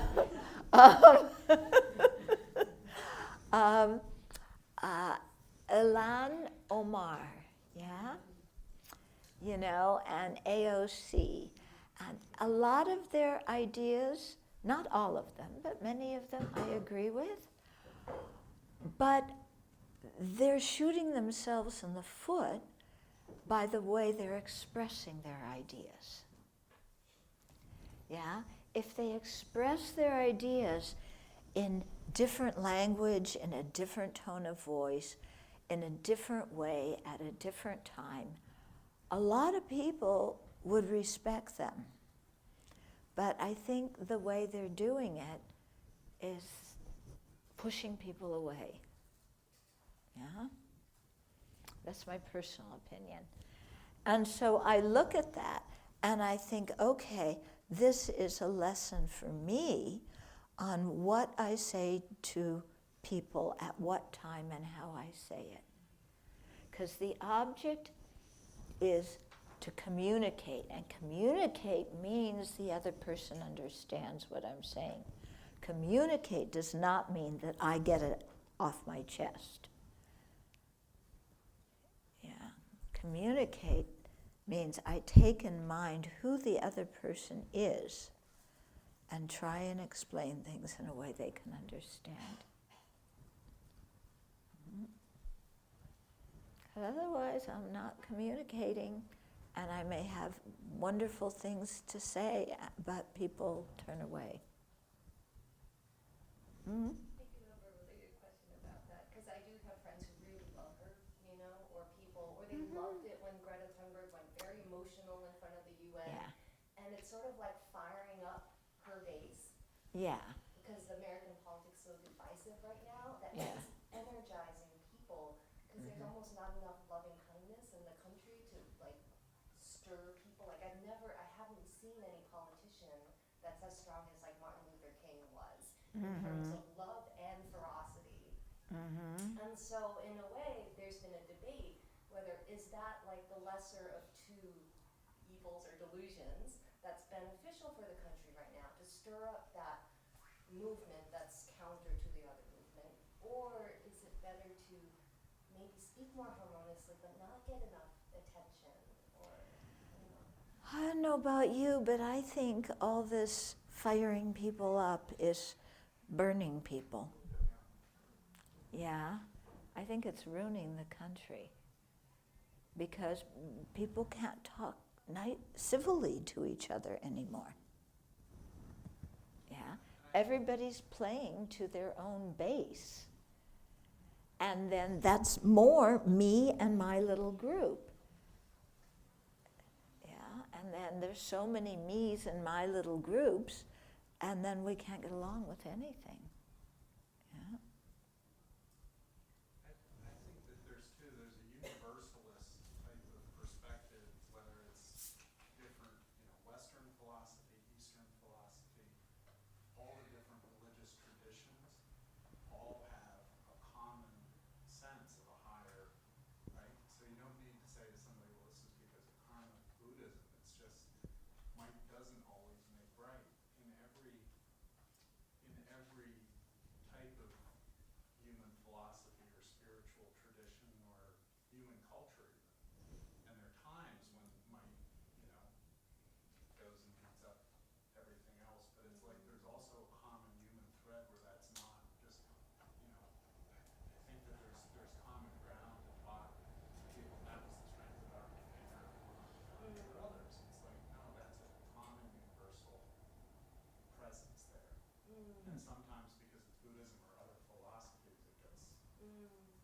Yeah.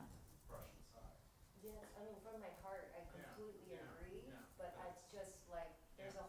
seems to be a big vacuum of someone being able to express that. And so maybe it's disillusionment, but it's like, is it not possible? No, you channel His Holiness. You're His Holiness's student.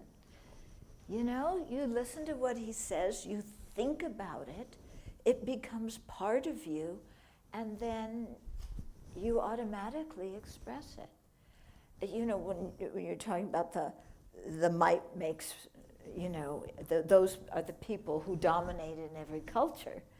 Yeah. And then you come up with His Holiness, who says, it's not, you know, it's not might, it's cooperation. It's not survival of the fittest, it's survival of the most cooperative.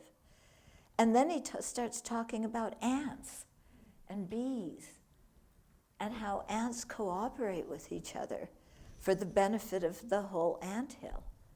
And bees cooperate with each other for the benefit of the whole hive. You know, whereas if ants start turning against each other in the anthill, then they're all going to die. And the same with the bees in the beehive, and the same with human beings here on this planet. Yeah, so it's survival of the most cooperative. Yeah, so you say that and people go, oh, really? You know? Because I think really in our hearts, we want to find a way to cooperate. We don't want to live in a society where we're always at each other's throats. I don't think anybody really likes that or wants that. But people feel pushed to do that because everybody else is doing it. Yeah. So we should start a new movement. Yeah.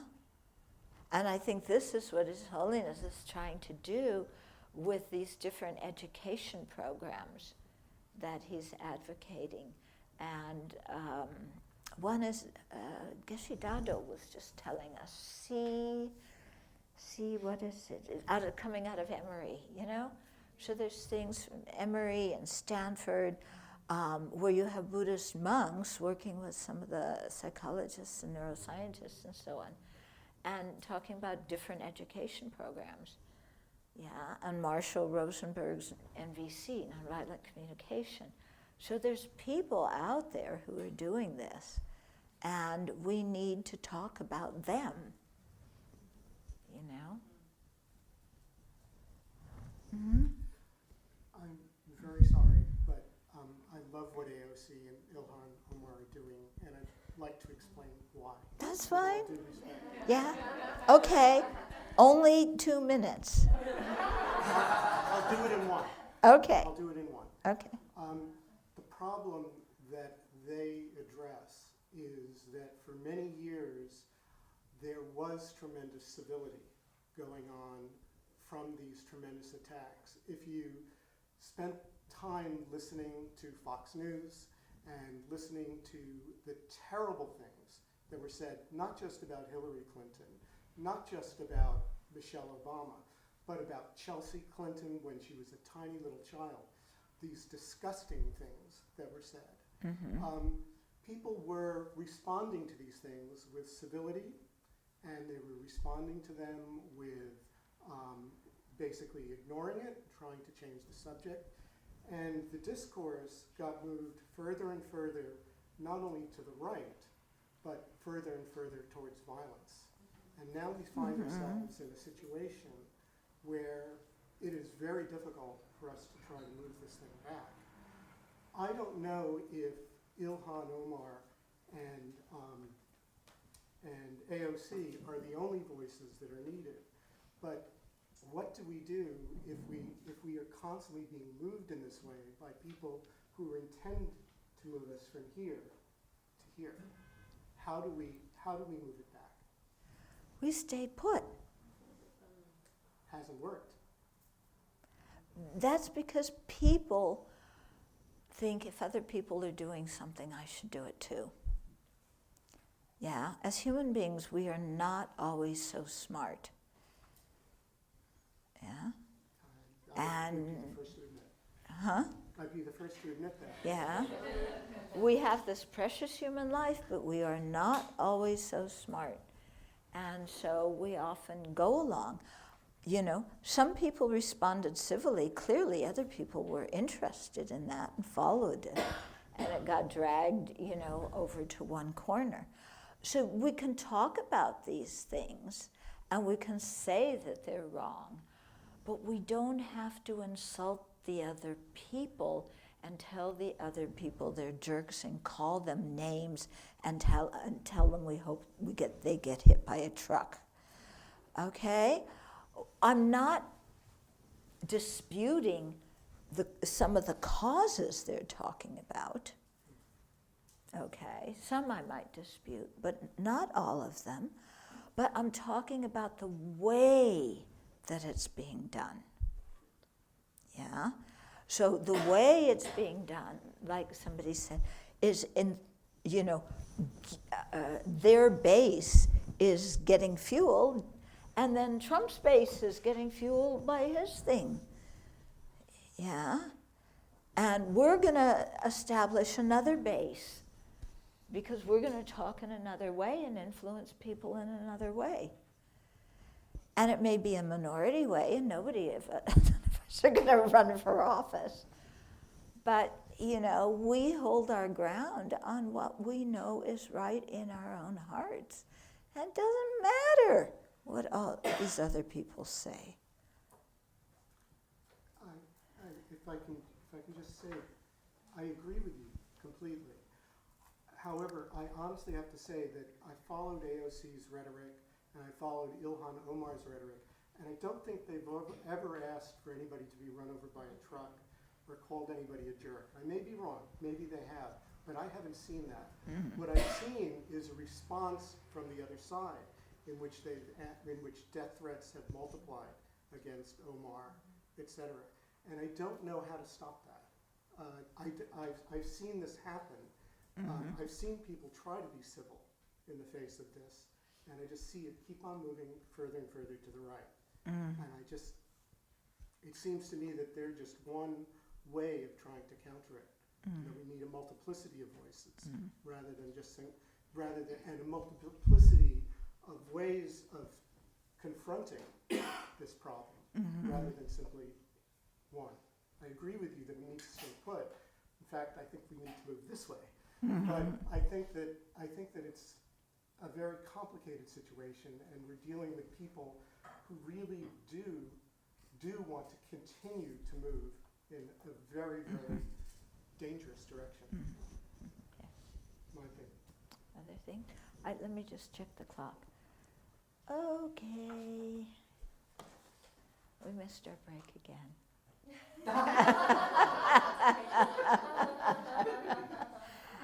And I haven't even caught up to where we're supposed to be. Okay, so there may be a few more remarks. Yeah? So the point is how far we can move to the left or to the right. If we think of history as being something flat, a line, that's wrong. Mm-hmm. And that's why eventually Abbey talks about the return.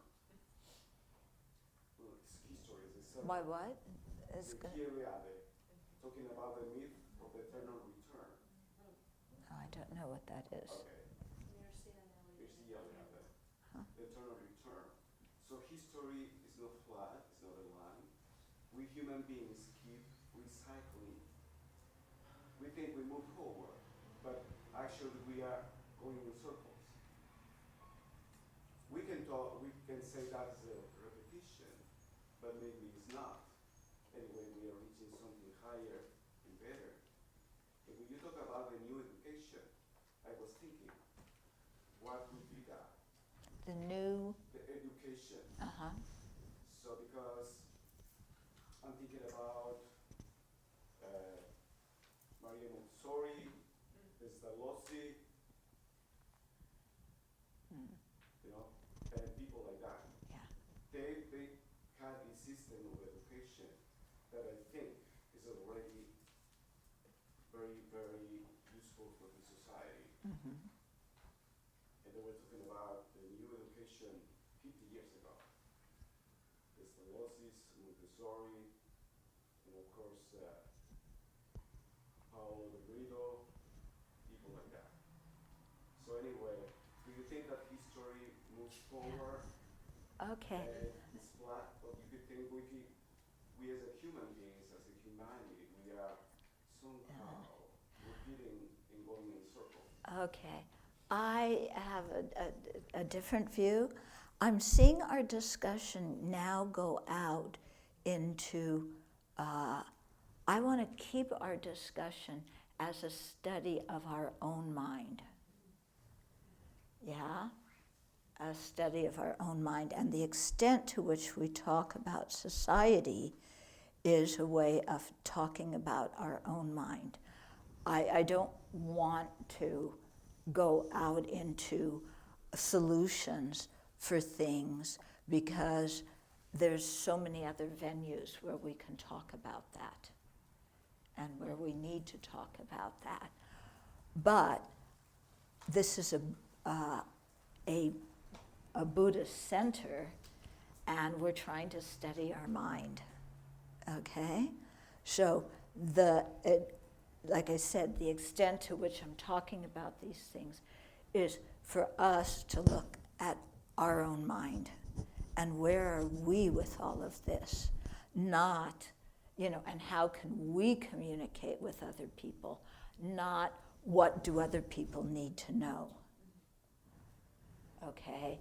I don't want to get into theories of human beings evolving or devolving, because that's just theories, and to me it makes no difference. We're evolving, we're devolving, who cares?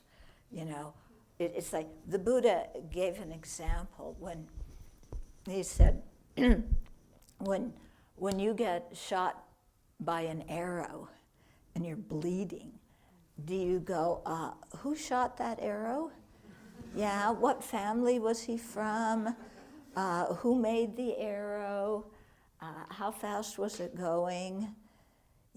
If you want to know all of that information before you get medical attention, you're going to die.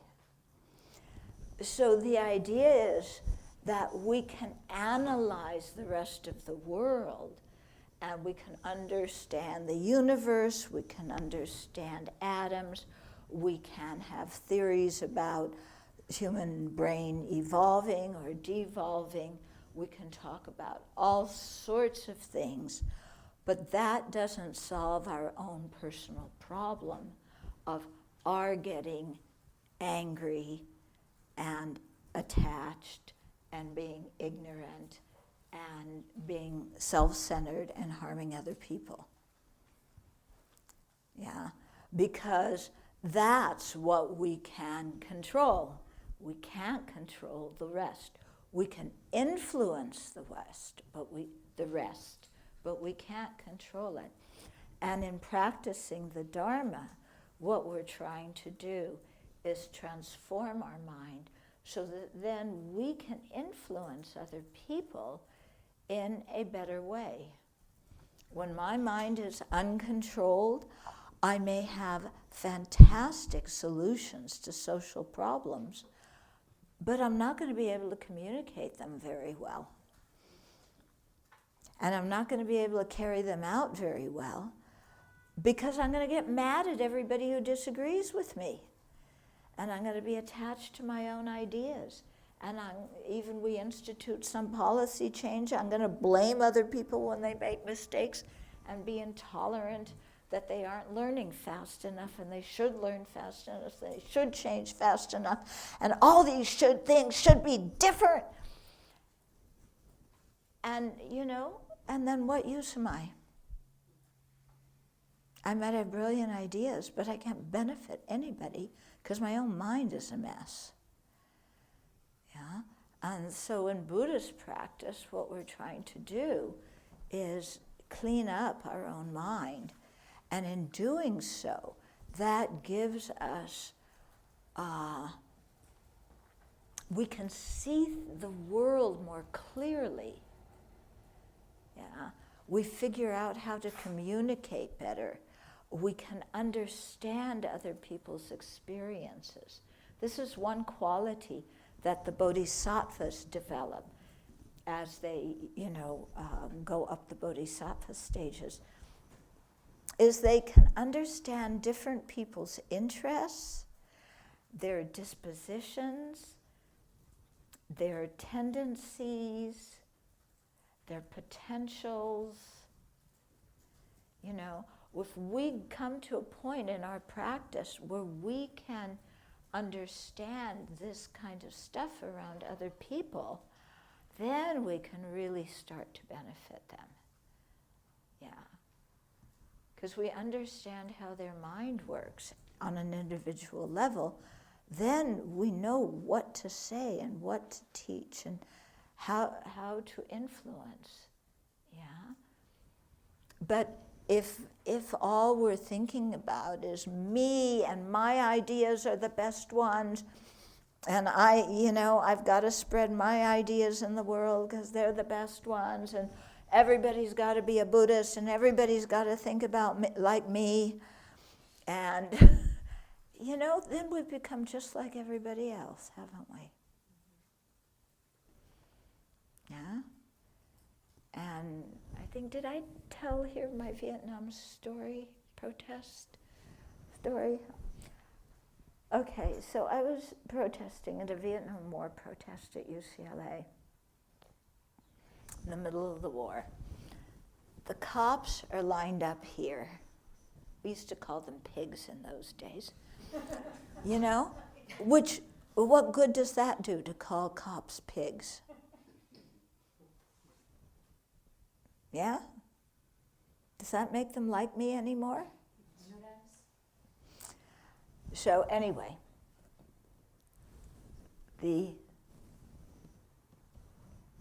police office, I don't know, those guys were over there. We protesters were over here. People are chanting, because we're protesting a ridiculous war in which people are getting murdered for absolutely no reason. And why is there this violence? So we're protesting that. And the guy next to me picks up a stone or a brick and throws it. And I went, whoa. Because when he's throwing something at the enemy, the cops, his mind has become exactly like the mind of the people that he's protesting against. And I said, if your mind becomes just like somebody else's mind, except with a different cause, what use is it? I've always thought fundamentalists, they should all have a conference together. Yeah, if they talk about what it's like to be a fundamentalist, they would understand each other and be such good friends. Their only difference is what they're fundamentalist about. Yeah, but they all think alike. So the question isn't which philosophy do I want to have among all the different fundamentalists? It's, am I going to be a fundamentalist? And I'm not just talking religious fundamentalism. We have born-again vegetarians. Yeah, fundamentalist vegans. Yeah, have you ever been with a fundamentalist vegan?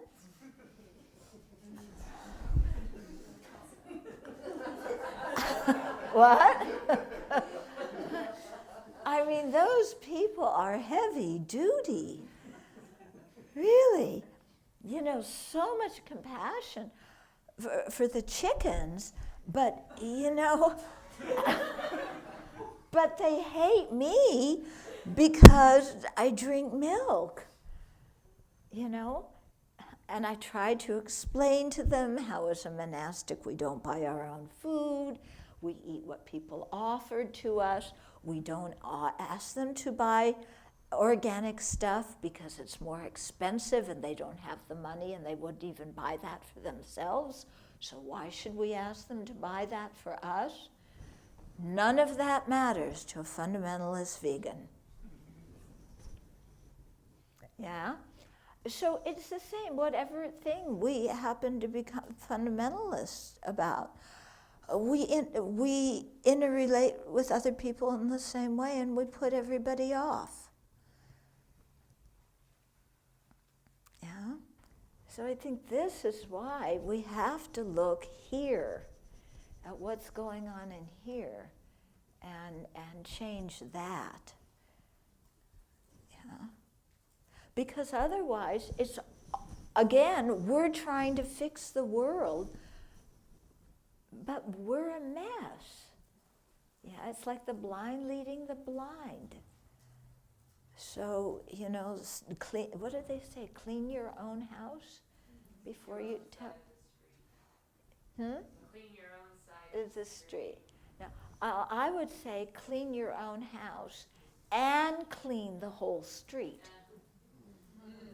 Yeah, not just clean your side of the street or in front of your house. Yeah.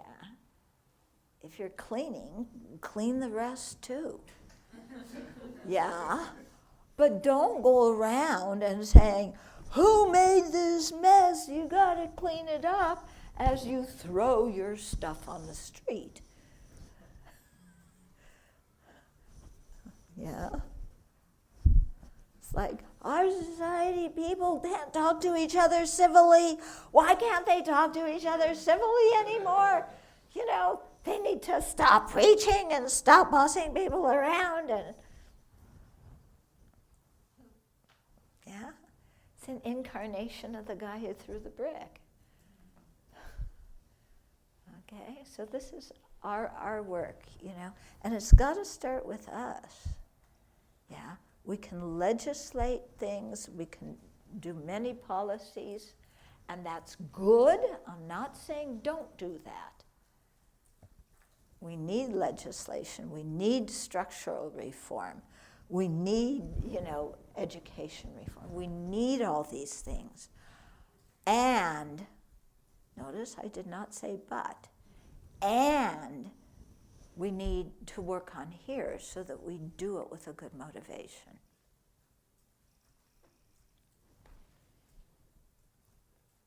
Mm-hmm. Okay.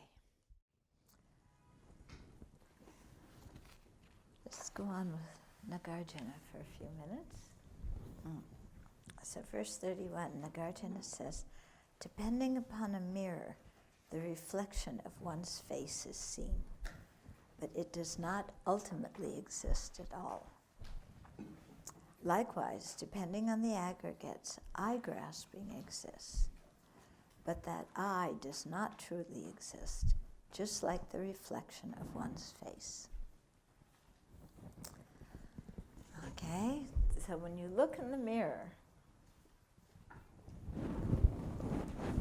it looks like there's a face in the mirror, doesn't it? Yeah. And some people take that face to be so real that if they're mad at themselves, they throw something at the mirror. And if they are pleased with themselves, they talk to the mirror and say, how good you look. Is there a face in the mirror?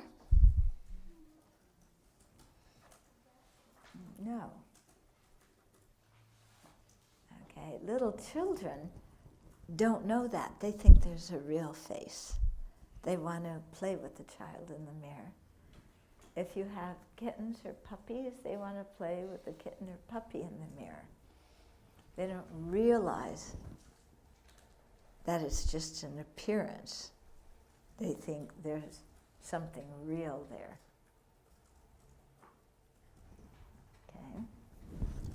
In the same way, the way the eye appears to us and all other phenomena, is it appears as if there are real people there with an inherent independent essence that makes them able to be totally self-sufficient, in the sense that they don't depend on any other factors. Okay? So that's how we appear to ourselves. We've been talking about this the last few days. You know, there's a me there, a real me. You know? I want to be seen, I want to be heard, I want to be valued, I want to be important. Yeah, there's a real me there. But when we analyze to find who or what that me is, like we just did, we can't isolate anything and find anything. Okay? So like I asked in the meditation, does that mean there's no person there? No, you can't say that, because there's a bunch of people here.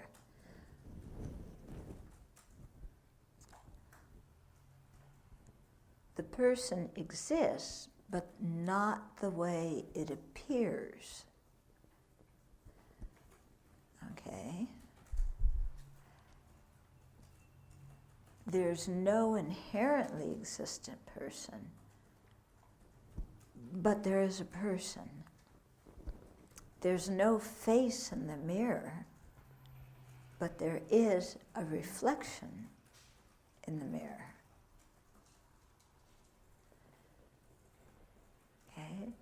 So the reflection exists, but its appearance is quite false, because we think there's a face, if we're not aware, we think there's a face in the mirror when there isn't.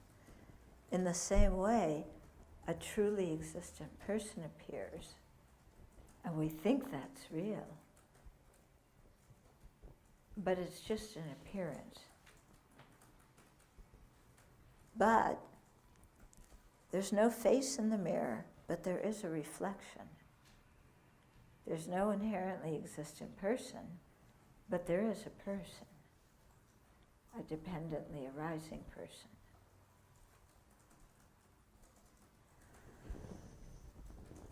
Okay, so they use this analogy a lot. It's kind of like, another analogy is a TV. Yeah, when you look in the TV and you sit down and you watch a movie, okay, there's real people there, you know? Because when they quarrel, you know, you're like revved up because they're quarreling. When they make up, you think, oh, good. When Spider-Man, you know, I don't know what he does. He's all over the United Airlines napkins. Yeah, I don't know why they adapted him. But anyway, Spider-Man, you know, does different things. We're quite emotionally involved. Yeah? And the people who make the movies want us to be emotionally involved. And that's why on the news, they don't show us scenes from the war in Afghanistan, because we'll react to it because it seems like a real war, you know? In the case of Vietnam, they had correspondents, newspaper people, right along with the troops. And they say it's like they brought the war into your living room and everybody watched it while they ate dinner. But it affected people, you know? And that's why they don't do it anymore. they want to be able to have the war and not have people protest against it and question it.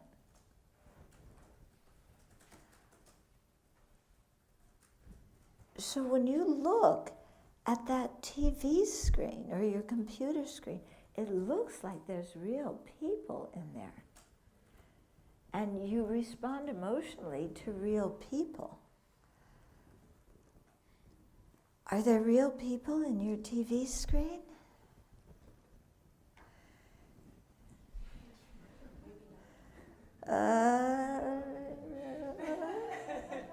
Yeah? Are there people in your TV screen?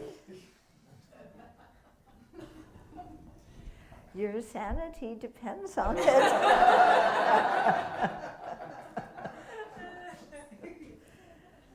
Yeah. It's even, I mean, in movies, you know, we start to watch and we say it's a movie. When you watch the news and film clips, it's like we say, I'm seeing President Trump. Yeah, as if he's there in the middle of your television.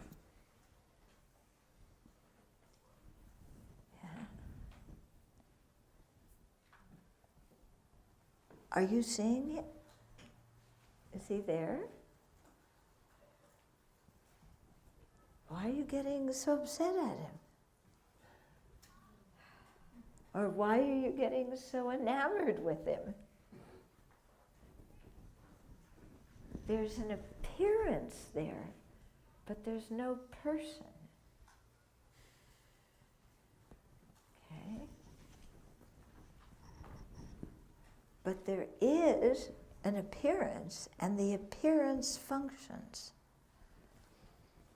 So the same thing, we see each other now, okay? We're not seeing each other on a TV screen. We're seeing real live people. Yeah, but they all look like they have an independent essence in them, you know? There is something Desmond about Desmond, you know? Some essence there. And for each of us, we feel there's some essence here. It's me.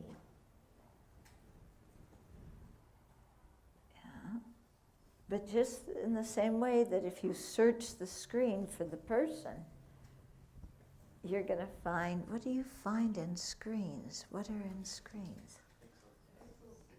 Hmm? Pickles?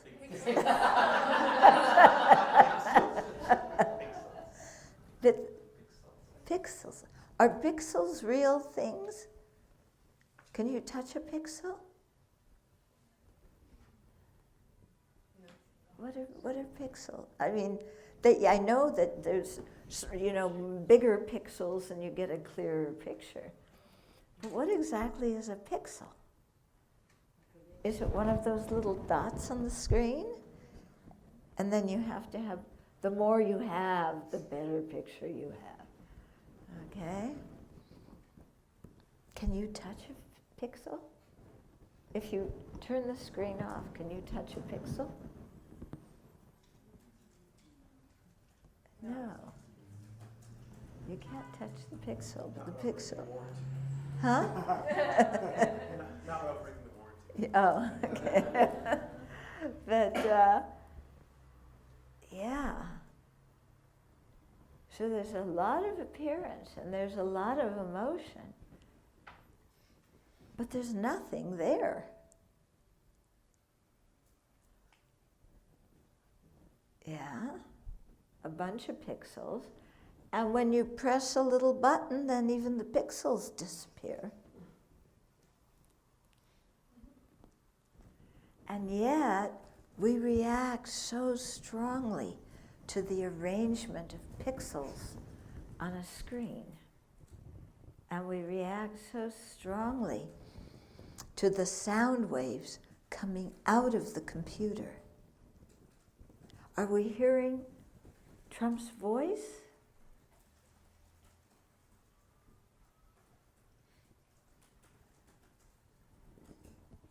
Is that his voice?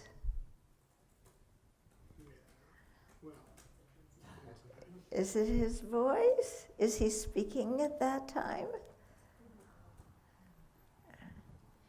It's not his voice. We're getting some kind of, I don't know how it works, but magnetic something, replica of his voice. And yet, look how strongly we react. Okay? So, in real life, in unreal life, which is a tinge more real than the person in the computer, there appears to be inherently existent persons, but there aren't.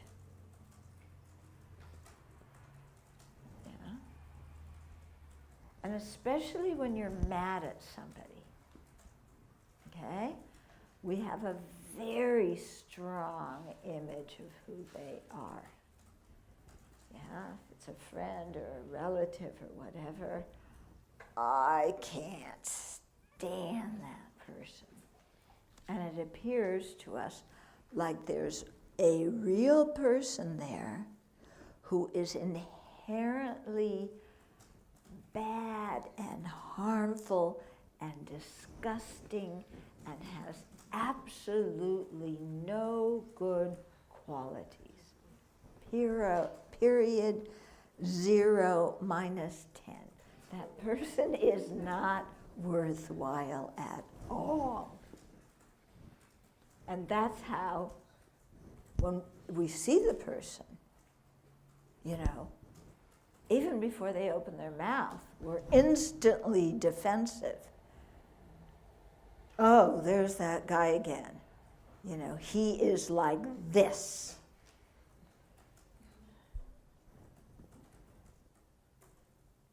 Is there a real person who's like that there? Yeah?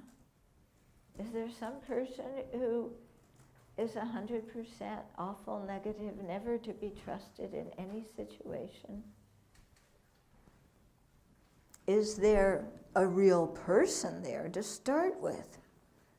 Somebody with a solid, concrete personality that can never, ever, ever, ever change. Of course, when they love you, you think they will never, ever, ever change. And that's great, because they're better than sliced bread, and they like me. And then, you wait a little bit, and then they're the most horrible thing in the world. Yeah, I don't want to be around you. How did I wind up marrying you? Yeah.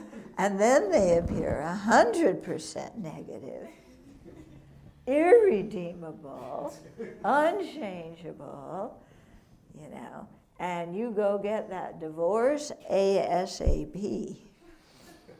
Yeah. And then you think, oh, it was just that person that was the problem. I'll try again. Yeah. Because I didn't do anything except make the mistake of marrying that guy. I didn't do anything. Okay. I'm a 100% perfect, unchangeable, kind, wonderful, benevolent, understanding person that the whole world should want to be with. Yeah?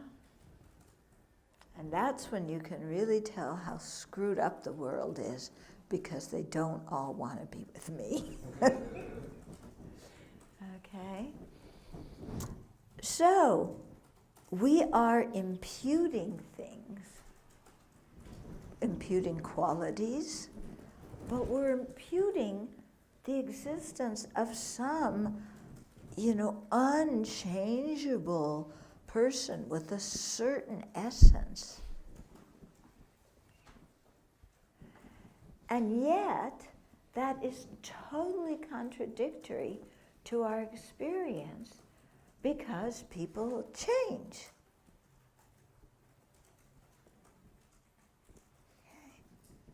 Then you say, no, they don't. They're always the same person. Then we're still babies? Yes. We're still babies. Goo goo gaga. Turn me over and clean my diaper. Yeah. Yeah. Didn't we change? Yeah. Those of you who have kids, don't your kids change? But you think there's something inside each kid that is really them, So you have to get the right name when you call your child. Yeah, I don't know, in your family, when there's multiple children, sometimes your parents go through multiple names before they get yours. Yeah. Sometimes you get called the names of the dogs and the cats. Yeah. But we think, oh, there's some real person that is so-and-so. Yeah. So, you have two kids. So kid A and kid B, they have inherently existent personalities, and their names can only belong to them. You forget that when you had them, you could have given the name of the second child to the first child. And you could have given the name of the first child to the second child. But you forgot that you gave them names, and now you think there is something in that name, something in that person, unchangeable. Even though they're changing moment by moment. Okay. It's so strange. So this, you might say, well, so what? Yeah. Well, this gets us in a lot of trouble, because when we have false images of people, and they don't live up to the image that we have of them, then we get really discombobulated. Yeah. When that perfect person you married and you were going to live happily ever after like they told you in the fairy tales. Yeah, I think they should ban fairy tales, by the way. Yeah, no, they fill your mind with all sorts of garbage as a kid. Yeah. Snow White and the Seven Dwarfs and who? Cinderella. Definitely, she should be banned. Yeah, Cinderella and Barbie. Forget them. Really, they mess up women's minds. Don't they? Yeah, they make you think you should look like them or you should act like them, and Prince Charming's going to come along and kiss you and make everything perfect. Yeah, and you're waiting for your Prince Charming, and he finally shows up. He's a little bit late. Yeah, he was supposed to come earlier, and and then you get married, and then he starts bossing you around and criticizing you and leaving his dirty underwear on the floor and thinking you're going to pick it up. And it's like, wait a minute, that wasn't in the fairy tale. Yeah. So when we have false images and expectations, and we think people are what we imagine them to be, then we get very upset if they aren't. Yeah. Or if we imagine somebody to be really awful, and then we find out that they're actually okay, it's also a bit jarring. Yeah. So, Vladimir, there's hope. Yeah. But so the whole thing stems because we reify people and things, yeah, and we don't realize we're doing it.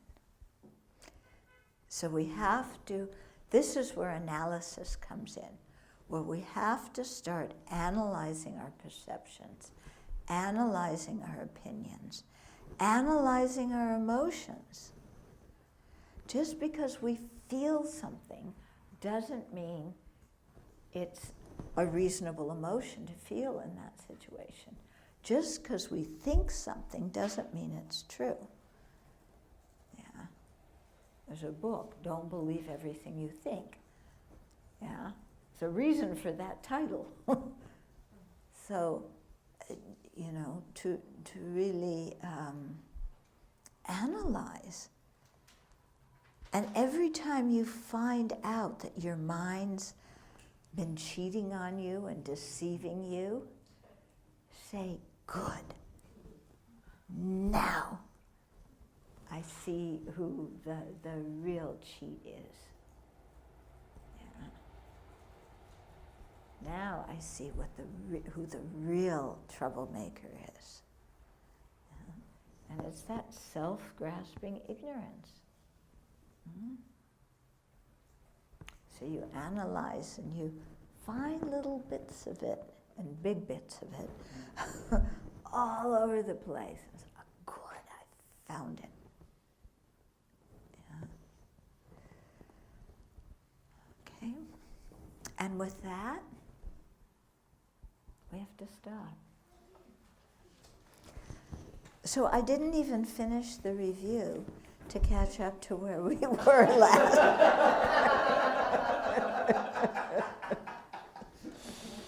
Yeah, but hopefully something productive came out of it.